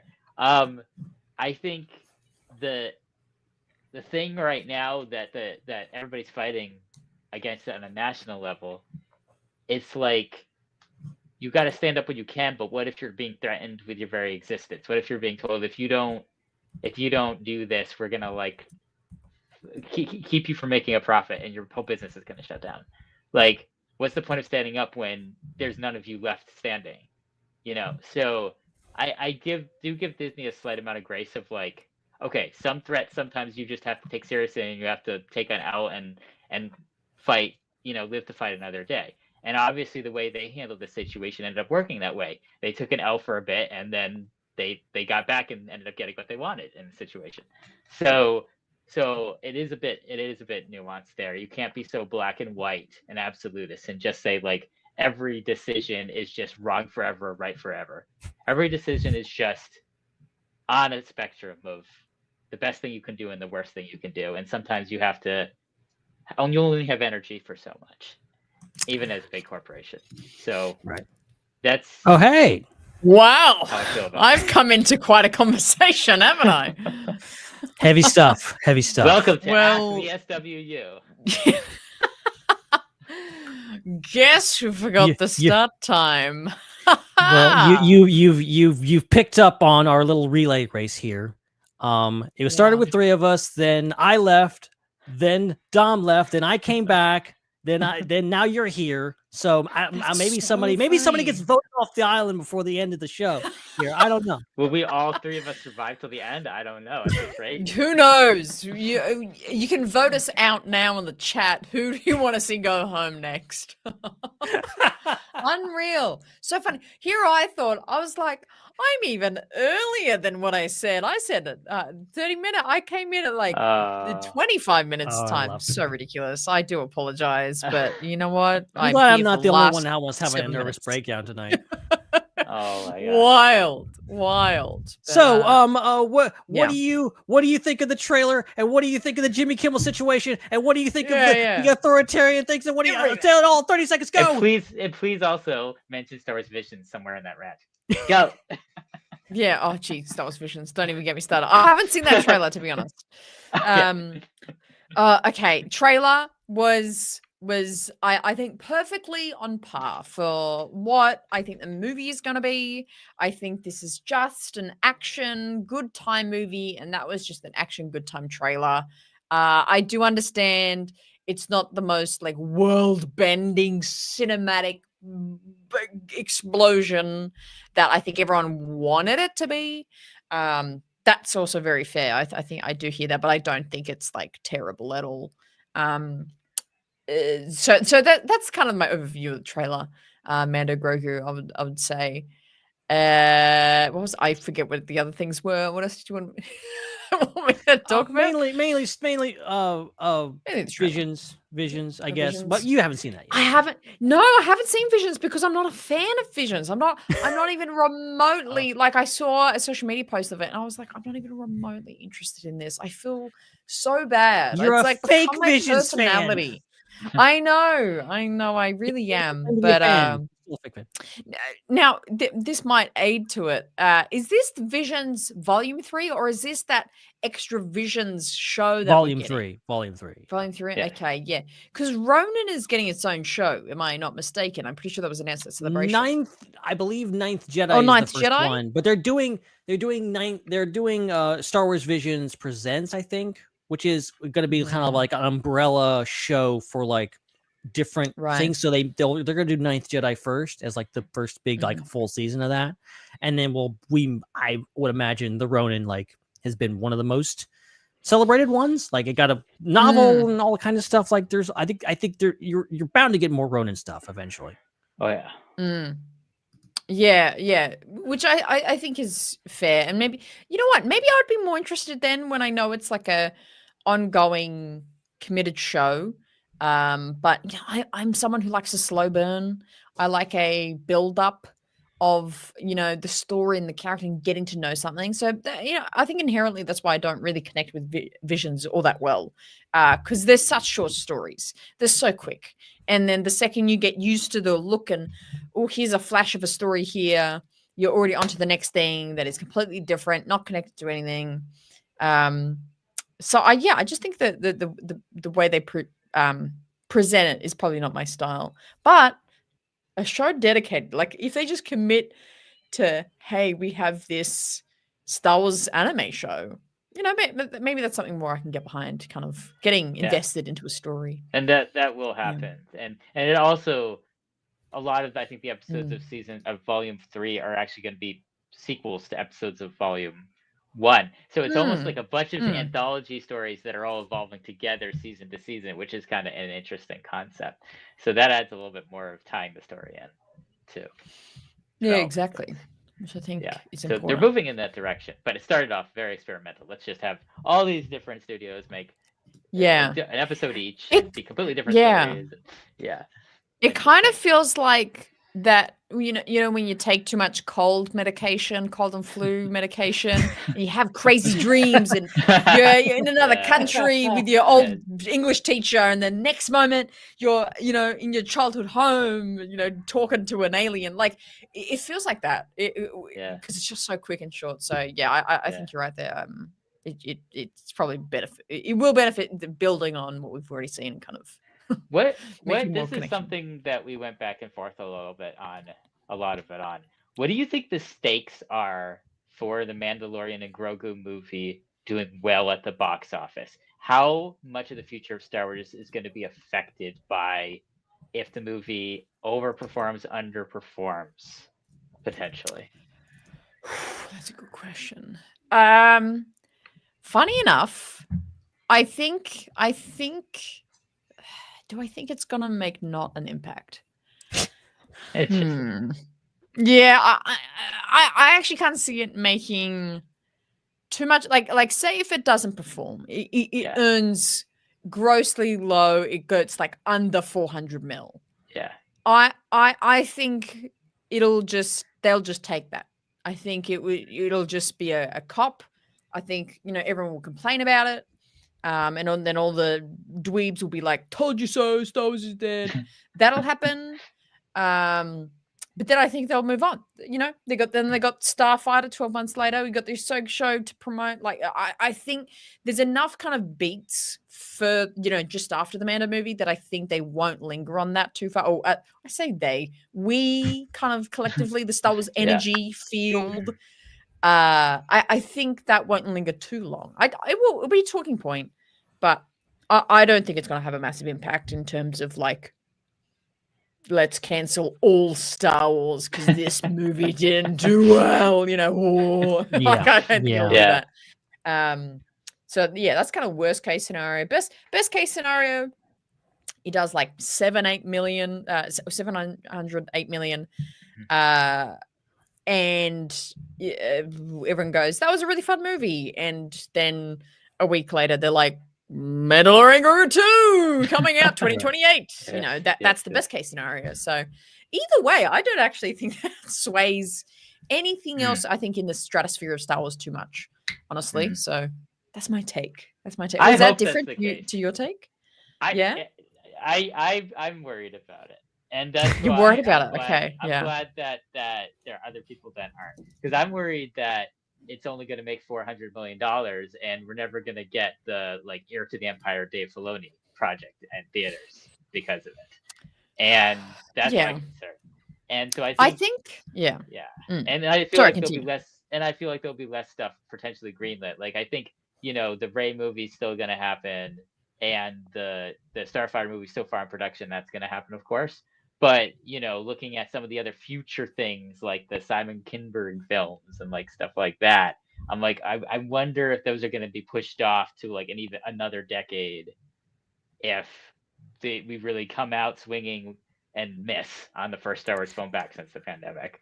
What's worrisome is I think the as we talked about, like the future of the Mandoverse seems to be riding on the financial success of this movie, because it feels like it was ballooning out into like, we're getting the Mandalorian and then we're expanding out into the Book of Boba Fett and Ahsoka, and like now that is all kind of collapsing in on itself, and like we have, I mean, I'm assuming Ahsoka season 2 is it. I'm assuming that's going to be the it for that show. And then, we're not getting any confirmation for anything else. It seems like the streaming bubble has officially burst, at least in regards to Disney. We're not going to getting really anything else in regards to on streaming. So what is the future? What is next? If the Mandalorian and Grogu does not perform well, then are we going to see any of these characters again? Are they going to just move on from that? And are they just going to cancel the Dave Filoni movie or just forget about it like they have so many other projects and move on?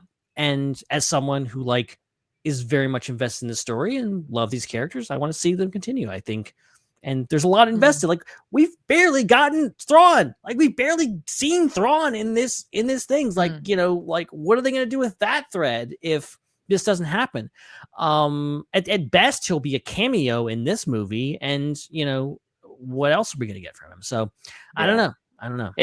Joe Davis super chats. It was said Filoni had to fight for Ahsoka season 2 even to get that made. And here's the thing, though. Anna, your assessment is what I want to be the case. Like I want Disney to think like you. Like I want Disney to say, how can we have the whole future of the Star Wars franchise pin on the box office success of only one movie when there's like 20 movies and 20 TV shows? Why pin it all on one? Like I was talking about, one of the questions that was asked in our Ask the SWU was, is there a similarity between the stakes and situation and expectations for the Solo movie as for Mandalorian and Grogu? And I was saying no. And I think that Solo movie shouldn't have been high stakes. Like, I think if you're making a completely experimental film that's made, that's really separate from the rest of Star Wars, you shouldn't then react to that and affect the rest of Star Wars just because of how that one film got made. But obviously it did. I think there would have been we would have continued with Star Wars films after 2019 if Solo had made twice as much as it did. And so I think maybe they would have been delayed by the pandemic by a year or two, but we definitely wouldn't be waiting all the way till 2026 for another Star Wars film if that movie had made more money. And I think that was a bad decision. I think that just the fact that Solo did poorly when Rogue One overperformed, when The Force Awakens overperformed, when the Rise of Skywalker and The Last Jedi made a decent amount of money and made profits for Disney. I think just pulling everything back just because one movie lost money I think that it was a bad decision.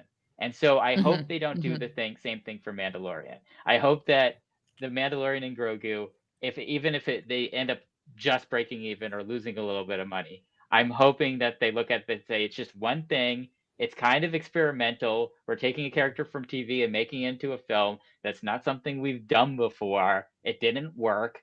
We're still going to make sure that the films in production get finished, and we're going to still make sure all the things that are in pre-production still happen. That's what I want to happen, and I want you to be right, and I hope they're listening, and that's what they do. Yeah, exactly. I think one of my big concern and to this, point of like, how much weight are they putting onto it? That to me is foolish if they ride on the success of it. It's not foolish to listen to what is successful, but I find it foolish to make your decisions based on success, because I look at, outside of franchises, the comic book movies and superhero movies, and there's all sorts of other franchises you can kind of write on this, but really the success of these movies come with, or even TV shows come with the confidence of, we want to tell this story. This is a story that we think audiences will relate to. I always use this example, but starting the Clone Wars show in 2008 and with the movie, and then starting with the show, it's like that didn't make billions of dollars. That wasn't a hot hit with every person that watched it. Freaking lost money. That was definitely not an audience success. But there was the confidence of, this is a story that we're committed to telling, and we're not just going to can it because it didn't, have this roaring wave of, what anyone would want of producing a TV show or a movie. So I think that's the issue with Disney and their movies, with their relationship with movies and what gets greenlit. And I totally agree of, if they do it that way, if they ride on, if this movie does well, they're doing a bad thing. If they, committed to this movie and said, we're doing this, then we're going to finish it up with a season 4, and then that Ahsoka, Mando season 4 will lead up into Dave's movie, and this is going to be this awesome big, climactic end to this era, this decade era of Star Wars, of the Mandoverse.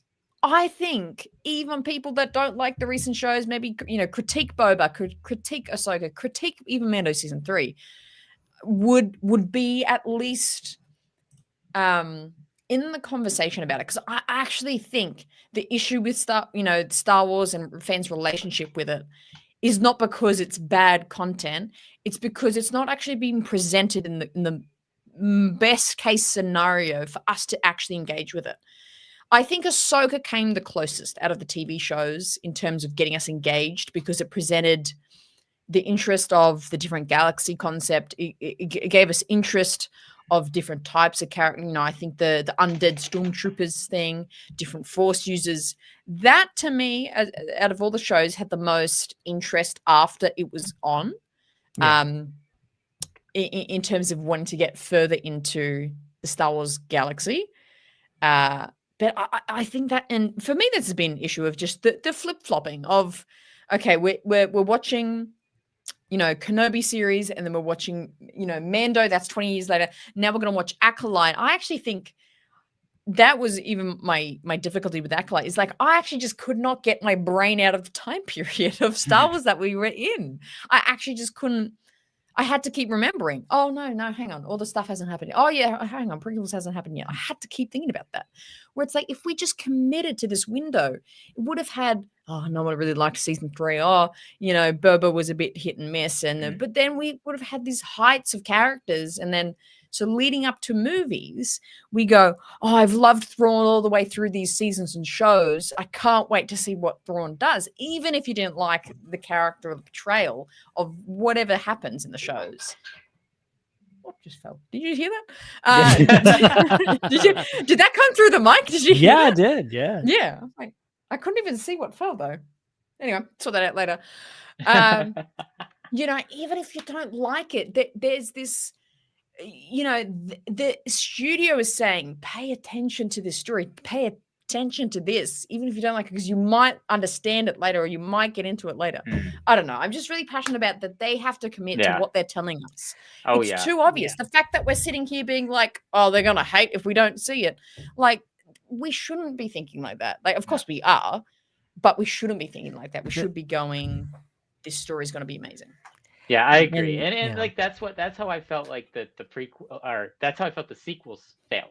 Because the sequels should have been that too. They should have committed more to more than 3 movies.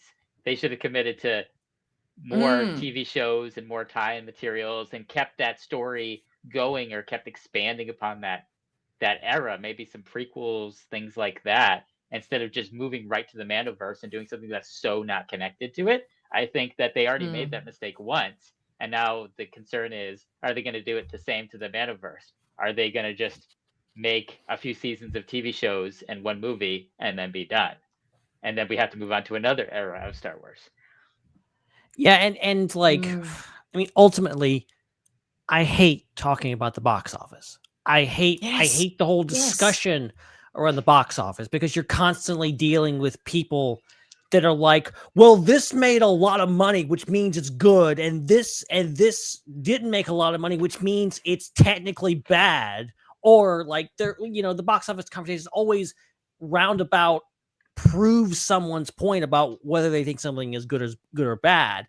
And like, the only reason any of this is relevant to our interests as fans of this stuff that watch this stuff is that we want more of it. And we understand from a business perspective that if it makes a lot of money and it's successful, they're gonna make more of that, versus if it doesn't make a lot of money, it's not things. We understand this because freaking Star Wars wouldn't exist. We wouldn't be here right now if Star Wars in 1977 hadn't been one of the biggest movies of all time and made oodles and oodles of money.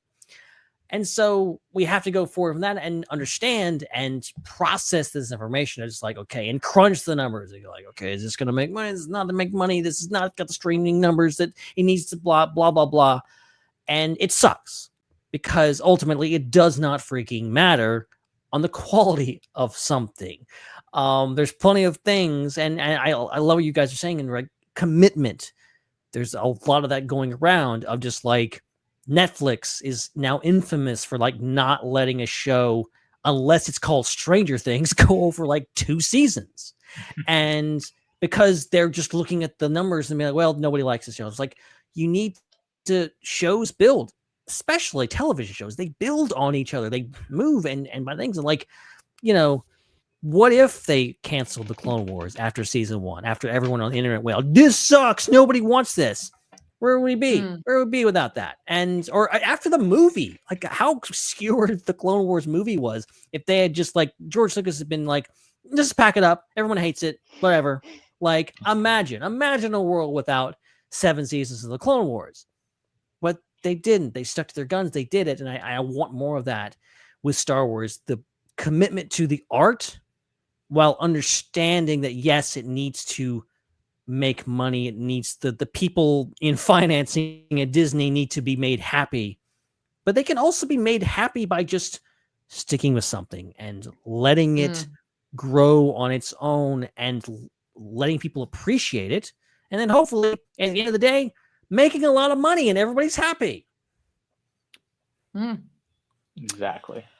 I'm passionate about this. Joel adds in the super chats, you're forgetting to take into account that Disney cared more about streaming and thus mandated Lucasfilm to focus on streaming than movies. I'm not, because that happened after. That happened after. That's the 2019 Disney philosophy. I think in 2025 caused that. Right. That was the thing, was like 2019 was like this watershed moment of like this thing of like, we got the movies and the movies aren't doing very good critically or financially. I mean, Rise of Skywalker did great financially, but like, critically there was some stuff to be said. And then also we've got the streaming service. We need to put stuff on this so we can get all the subscribers and make all the money. Yeah. And, and then of course things changed. But even think about then, like, I don't know about you guys, because I wasn't one in content creation. I wasn't even on the internet all that much. But when in 2019, the era of Mando coming out, all that was talked about is, Star Wars has a TV show. Oh, that won't work. That would feel weird. Star Wars is a movie franchise. Yeah, there's animated stuff, but it can't be a TV show. Like that's all the talk I heard. Imagine if that's how Disney made their decision making, being like, oh, they won't like, this pilot crowd won't like it. We're not going to do it. Yeah. But people got on board because they said we're committing money, resources. This is what we're doing. We have, X people. We have Dave Filoni, Jon Favreau, but it could be anyone with these shows. We have these creatives wanting to share the story. We're going to do this. We're going to do this. See what we can make. Instead of then listening, which is so funny because then there's also so much criticism that I'm like, oh, Disney has not listened to certain feedback that I think would be beneficial to them. But like, you know what I mean? Like, do you remember that, people kind of having this Star Wars couldn't be a live action TV show? Do you remember that kind of I don't feeling? think that we might have been insulated from that because we were in such like fandom that everybody was just excited or interested or intrigued by it. Yeah, maybe it was just my experience. Maybe that was just me being like, this can't be a thing. Yeah. Yeah. Well, no, it could very well have been something that was in a separate pocket of conversation because you can't know. I could definitely see like, because you definitely hear some strange opinions, and it's not like obviously you hear all kinds of crazy stuff on the internet, but like just going out and talking to people in real life, you can get some wild stuff. You hear some wild stuff, and I can only imagine hearing stuff like being like, well, they've pushed it too far. They're making Star Wars into a TV show, blah, blah, blah. Like, people being grumpy about it. Interesting. And like, I could see that happening. It was before everyone fell in love with a little green baby and took the world by storm. Like the skepticism, I'm sure, was out there. Yeah. And like, for me, I mean, it's hard for me to remember kind of what my thoughts of the show were before it came out, but I think my thoughts were like, if you're gonna make a Mandalorian show, why can't it be about like pre-Vizsla? Like, why does it have to be about a new character? Why can't we just do based on our existing Mando characters? Which again, to their credit, they did start bringing people like Bo-Katan in and that whole thing, and then it balanced that out. But initially, that wasn't what the show was being pitched as. But the whole Grogu thing was completely new, and I think that completely elevated it past any of that criticism that could have happened of. Why are you making a whole new Mando storyline when there already is one? You could just continue. But I want to figure out kind of like what is the main source behind this issue. And the main source, I think, is that we've traded one thing for another thing. What we used to have is we had a lot of uncertainty about the long-term future of Star Wars when George Lucas was in charge, because if George Lucas wasn't doing it, it wasn't happening. And so what would happen to Star Wars when George Lucas decided there's no more Star Wars? That was the concern. Up until that point, though, as long as George was making Star Wars, we never had to worry about him really worrying too much about how much money something made. Because it's, it's been reported that the Clone Wars didn't actually make money. It had like over 100 episodes, and the episodes themselves, as they were sold to Cartoon Network, did not return the money that it cost to make those episodes. But George Lucas said very quickly into the series, I'm going to make 100 episodes. And no matter how much money it makes, I'm going to make that because I want to tell the story, and it's going to take at least 100 episodes to tell the story. Because George Lucas was a storyteller first and a businessman second, not the other way around. He was just in the business of business so he could tell stories. He wasn't in the business of stories so he could be in business. And so I think that's what we're missing. Now, what we traded that for is now we have longevity. Now we're going to get something Star Wars forever, just like we're continuing to get Little Mermaid stuff and continuing to get Snow White stuff when Snow White's like 100 years old. Like, we're 100 years from now, we can pretty much guarantee there's going to be a Star Wars movie at least once in that decade. 100 years. Oh, I thought you were just roasting Snow White, being like, she's old. I was like, is that a roast? Right. The movie is 100%. Story. Right. Almost. She's 100. Yeah. So now we have long-term security that there always will be something Star Wars for generations and generations to come, because it's the corporation that's eternal and not George Lucas. But what we've traded off for that is now they're in the business of storytelling. they're not trying to tell stories. They're trying to make money, and stories is how they make money. And so the only way that I can imagine this problem being fixed is Disney needs to be more like A24. This is how this problem gets solved. Yeah. Because A24 took over the cinema by doing nothing but just making sure that they told good stories. That's it.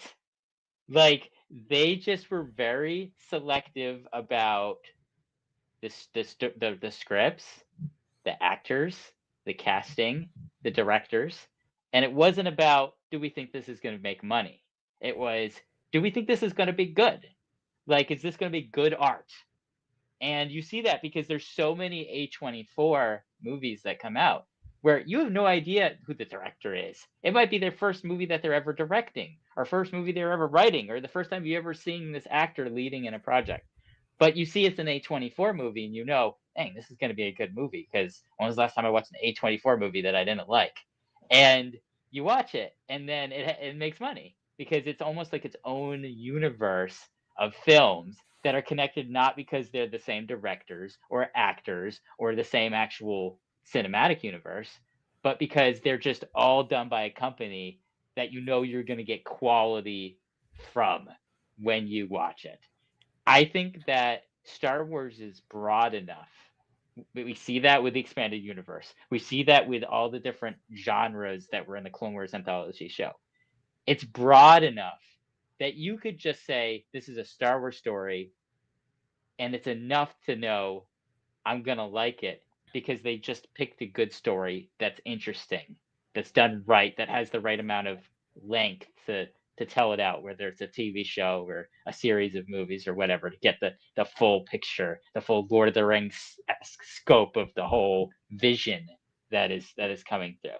I think that's what they need to move into. I think Star Wars is perfect for that, because in order for it to be Star Wars is literally a universe that is an entire galaxy and then another one. You could be on any planet, any technology level. You know, you can have the Force. You don't need the Force. You can have spaceships. You don't need spaceships. Like, you literally, there's really such a low bar for something being Star Wars. There's just a general kind of feeling aesthetic to it that you could just open it up and say, we don't really care about this being a Jedi story. We don't care about this being a Rey story. They don't care about it has to have a certain type of action scene or a space battle, or it has to be on this planet that people are familiar with, or a planet that's similar to it but it has a different name. Like, you could just say it's a good story because we greenlit a good story and we're giving someone who we have faith in to direct, someone we have faith in to act it out and cast it out, and then just let the story speak for itself, and then have people watch a bunch of stories that they like, that are just good stories, like Andor, and then have the flexibility of just a whole universe that just sustains itself without having to worry about money, without having to worry about business, without having to worry about all these second guessing choices that end up backfiring and such. I also want to throw something else in here to in this kind of conversation of, like, direction and decisions and how they take things. Is I'm so very fascinated to kind of the point of when Kathleen Kennedy leaves, because I think there's two elements we need to think of. I think one, Lucasfilm is still under Disney. Disney has hard lines. They say we want a movie, Lucasfilm has to make a movie. They say we want a show, Lucasfilm makes a show. I think there's hard lines that Disney will always kind of come at Lucasfilm with, of what they want and what they want to focus on. But I think there's also, hang on, someone's calling me. Why is so much happening in this day? Right. Okay, there we go. It's just that kind of show. I know, right? But in the assumption that Dave Filoni succeeds Kathy's position and becomes the president, not with Carrie Beck. This is just a hypothetical here, and it's just Dave in charge. I'm very fascinated to see how much of a hand, especially with the storytelling that he has in terms of cohesion. Well, I think Kathy has been a much more of a pitch to me, open. Oh yeah, someone comes to her, says I want to do this sort of show, and she's like, you know what, that actually sounds pretty good. Let's do that. Like a very like open collaborator. Where I find Dave is on the assumption of how he's been in Star Wars for the past 15, 20 years. He's so invested in the cohesion of Star Wars and the connectivity of Star Wars. And how is that going to affect Lucasfilm saying we want 3 movies, when we want 5 shows, or whatever they want, and how that translates through Dave. Dave then gets that word and goes, okay, all of these are going to be connected in this way. We're going to do this character. Like the way that that's going to play out. I'm so fascinated by it because, I think people write it off either way, being like, Dave can change everything. I don't think he can, but also it's going to be different. It's not going to, it isn't going to feel the same. I think it is going to be a different era. I know there was a lot of words just then. I have a lot of. No, that makes sense. You guys think about that hypothetical of like, things are going to be different funneled through Dave. How would that look if it was just him? It's a fair question. Yeah. Yeah. I think, yeah, go ahead. Go ahead. No, because I have thought about this before. I think a lot of people look at Filoni and they see what he's done, and obviously he has been more hands-on with the Mandoverse stuff, and I think they assume that, oh, well, if Dave Filoni gets in charge, then no more things like Andor, no more things like Acolyte, blah blah blah, and I have to respond to like no. I think Filoni is someone who seems to have the utmost respect for all kinds of creators. He helped, he had a closer working relationship with Rian Johnson. Leslie Headland talked about how much he helped with the Acolyte. And I think even Tony Gilroy probably talked about Dave Filoni at some point. Like, I think he's someone who respects everything. I really don't think there would be that big of a change. I think maybe just along the lines of what you're saying, Hannah, things may just be more connected. We may get the more focused storytelling that we're talking about here, which is like just kind of like things are kind of all over the place, but then we're going to focus on one era or something like that. I mean, I'd be very, very curious because Kathleen Kennedy, how involved, how many mandates come down from the different things? How much does she decide to this? How much does she just let things go?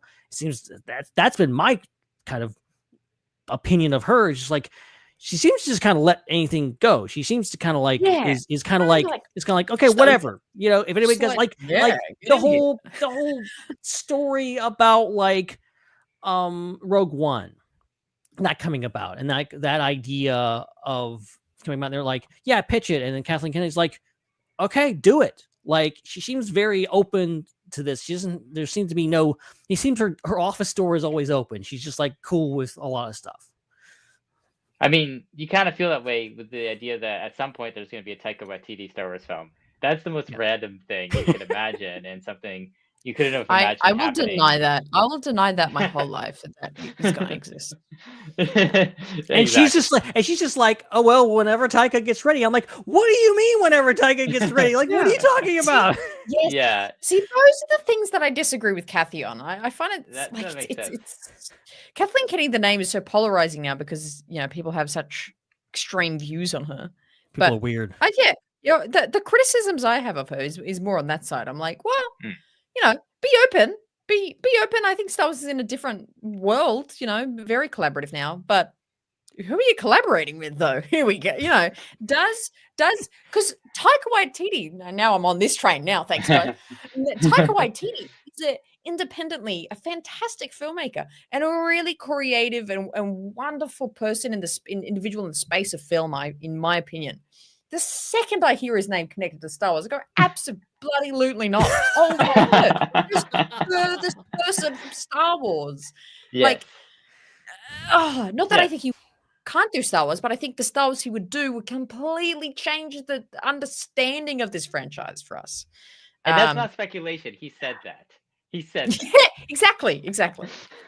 Oh, yeah, don't get me started about Mangold. I'm a bit anti-Mangold. No, that's that's very fair. Is like, yeah, Dave Filoni might kind of return things closer to a tighter kind of concept of what could Yeah. be great. I, Like, I don't think yeah, he'll be inviting Taika down to listen yeah, to I can't his see that. story. I can't And see that. Yeah, and you yeah, got to yeah. think too, like, I think a lot of it probably has to do with like who your friends are too. And Kathleen Kennedy's produced so many movies. She knows so many people. There's so many people with her phone number that can call her and pitch it something. I think Dave Filoni knows less people. He's just had less of an opportunity to rub shoulders with so many people and give so many people his phone number. So I don't think Taika Waititi has Dave Filoni's phone number and would be able to call up Dave Filoni and say, "Hey, I've got a pitch for you for a Star Wars show." I think that's a big difference too. If he did, maybe Dave would say yes, but they don't. Those connections don't exist. I think so. I think we might have more likely to see some of the people who've already worked on Star Wars, since Dave Filoni's only been working on Star Wars since The Last Airbender, like 50 years ago or whenever that was. Like, he's only been working on Star Wars. So that means his connections are people that have only worked on Star Wars, which means he's more likely going to get calls from people who have like directed episodes of like The Mandalorian. Like, Bryce Dallas Howard will be calling in up and say, "I have an idea for a Star Wars movie." And we like that, right? We like that because she's already proven that she can do Star Wars really well. So I think that is a big difference. I think that's good. I agree. That's good. Is that it, guys? Did we solve all the problems? Did we solve them all? I think we've cracked it. There's no more issues in Star Wars and the world in Okay, general. so we forgot that Taika Waititi directed the Mando Holy season 1 finale. crap! Yeah, you know what? Yeah, I did. I did. And Star Wars was never the same afterwards, if you remember. I forgot about this. Hannah's totally like a spin. I don't know how to think about this. Spin now. What was the finale again? What happened? It was the IG-11. IG-11 goes on a Giancarlo rampage. He becomes a Sassai, nurse droid, and yeah. But To be fair, it's kind of a weird Here's the thing. episode, but, Here's the yeah. thing. This is the difference. While I can see the point on that, we have to remember that Taika didn't necessarily write that episode, nor was he the showrunner for that season. Whereas for his movie, he's going to do all that. He's going to do everything. So yeah, that's the difference. Which I think the that's difference probably right my worry. That's fair. That's probably why I don't think about that episode. Yeah, because he didn't write it. And then I think Taika is incredibly talented. I think he can do his own thing, but he can play within the boundaries of like a genre or a universe a la Marvel. I think the internet has a very weird relationship with that guy. Just like everyone, like Thor Ragnarok, Jojo Rabbit, like everyone was on the Taika Waititi hype train, and then like Thor: Love and Thunder comes along, it's like, we hate this guy, boo! I'm just like, what happened? He made one movie that you didn't like, and suddenly he's the internet's worst person. That's a good movie. Like, and yeah, I don't even think it was that bad, to be honest. So I don't know. Like, if he's not your taste, like, I get it, but I think the guy is like, isn't he an Oscar winner? Like he's got what it takes. He's critically acclaimed. Like he is, he is talent. In the end, it comes down to they can only make so many movies, and so who do you want to be making the selective amount of movies that they're making? If we had 10 Star Wars movies a year, who cares? But we don't. We have one every 2 years. Joel says, I think people fear that Filoni will actually tighten Star Wars too much to make it bland and samey, which is one of my fears. That's the first time I've heard anyone say that. Most people consider Dave Filoni as an avatar of the universal deity or something like that. And like there's a Dave Filoni haters club out there. How can that still exist? Well, see, it's a different. See, back in the day, it was all the disgruntled EU fans that thought he destroyed the EU, and those are the ones. Now it's a different group of people that are like, he's ruining Star Wars in another way. I'm just like, guys, I've lived long enough to see two different groups of people vilify Filoni for dumb reasons. So I'm kind of done. I'm kind of done. And here's the thing: is Dave Filoni did Clone Wars. Clone Wars is the most diverse Star Wars project. Like, I think Clone Wars is more diverse than Visions, in my opinion, as far as the tone Pretty is much, concerned. I mean, and if you include like Rebels in that, you've got singing droids, and you've got, zombies eating people or whatever. Like the brain worms and people's eye sockets. There's a big difference totally. I think the reason, and this is probably why I have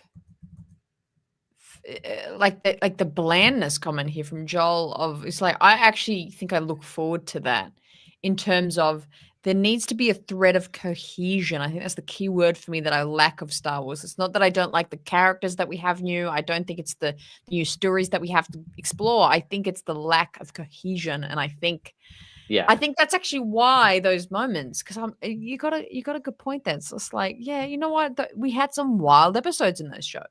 Yeah, but super this wild. cohesion, you know the thread we're tracing along. We're kind of exploring odd genres, stories, characters, but we know why we're doing it. Where I look at a Book of Boba Fett, and as much as I kind of adore a certain charm about that show, the latter 4 episodes have no cohesion, and that's where it loses it. There's zero line of where we're going here.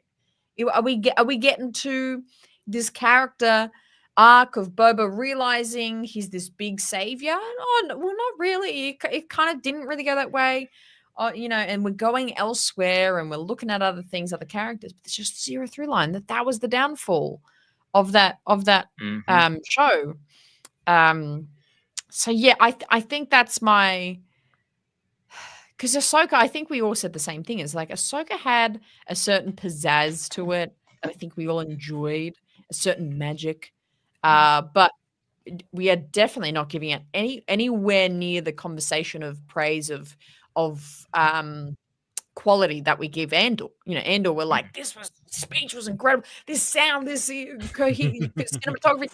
We're constantly, even I, the Andor season 1 hater, and we're just going bananas for season 2 of how perfect it is. And we're not doing that for Ahsoka, but yet we still love Ahsoka so much because I think there's a through line there that Dave Filoni gives, but there's a lack of experience and expertise that he doesn't have that he can't give. So that's why I'm very interested for season 2. This sounds so brutal, but I kind of wish he didn't direct any episodes, which I think he's directing the first episode and last episode. I'm probably wrong from that fact, but I think he's directing at least 2, probably more. I kind of wish that he just wrote it and handed it over to maybe, I would say preferably 1, but 2 or 3 directors and say, here's the season, make this season for me. I would have loved to have seen that. That's fascinating. I don't know. I forgot about what this point is. Something about cohesion. I think at some point we just answered a question like an hour ago, and this is where this. I think we did. Yeah, the coffee's kicking in. I can feel the caffeine in my blood right now. And also, it's earlier for you, Hannah, than it is for us. So yes, I'm just ramping up, everyone. It's almost the next day for me, which is the day it already is for you, which is unusual for me. This podcast is so good. So good. Okay. But yes. Let's get the music up. on. Then we'll do it. Then we'll do it. All right. Cue the music. Get out of here. Come on. So thank you everybody for watching. We'll be back next week with a very cohesive podcast. That's right. We're promising cohesion next week in our podcast. Maybe. Thank you, Dominic, for being on earlier in the show at DominicJ25, where you can follow him on social media. Ben, thank you for somehow surviving throughout the whole show, despite the government trying to shut you down. Yeah. I was censored. I'm a martyr, guys. Just remember me like you remember Jimmy Kimmel when they shut me down. Darn you, censor, you fascists. No, just kidding. Actually, you know what? I have a few things to talk about tonight. I need to, before we end. First of all, you may have noticed, there's actually a new Star Wars show out. Lego Star Wars Rebuild the Galaxy Pieces of the Past is out. I have watched it. We probably would have discussed it tonight, if it wasn't for all the trailer nonsense. So I think probably next week, maybe. We'll see. We're just going to hang on to that because I really want to watch it again, and I want to give these guys a chance to watch it properly. And so yeah, it's great. It's so good, genuinely so good. I watched it. Yeah, It's bonkers to me. I rarely watch this stuff. I'm just happy that Australia got like a Lego special on time. Me too. Yeah, that's actually the reason. Great. I'm like, we've never had one of these. What's I this? literally cannot remember the entire show open I wrote for the summer vacation special because I was gonna do it after you had seen it, and by the time you saw it, I forgot what it was, and I had a whole bit I was gonna do that was amazing. Forgot what it was. Oh my god! Amazing. And then let's redo that. But so yeah, funny. Tune in for that discussion. It's coming in a future week. We'll get into that. And also, yes, and also, I'm not finished. Okay, I got stuff to promote. Oh yeah. Don't wrap him up. What has he got? So you can check out on the Star Wars Underworld Discord server. We will be doing D&D again. I'm hoping to be there, and I'm hoping to. I don't know if I'm going to resurrect my character or we're going to do something new. Jesse has done a whole thing. He's built a whole new map for us and all this kind of stuff. It's going to be crazy. So definitely, if you want to just come in and just listen in and watch the shenanigans unfold, or you want to actually be a part of our party, definitely go check that out. Also. The IPC podcast is back. This week, Tuesday, 9 p.m. Eastern. Tune in to mixler.com/Zach the Voice, I think is where we're actually things. We've got Star Raptor, we've got Dan Greaves, we've got Zach Arnold, we've got Mondo, we've got Jesse. I'm probably missing someone in there. We are getting the Jurassic Boys back together. We've got a Jurassic World movie to talk about, Jurassic World Rebirth, and also a whole season of Jurassic World Chaos Theory, and also a new trailer and whatever else. So if you're into dinosaurs, this is the place. This is the podcast. It's going to be an all-nighter probably, and it's going to be a lot of fun. So definitely go tune into that. And yes, and there's a new episode where we just chit-chat and catch up from last week when we did. So yeah. Okay, that's it. Okay, I'm gonna shut up now. Hannah, you can talk now. Oh man. Well, no, I do want to say no, not yet. I have something to say now. No, shut up, Hannah.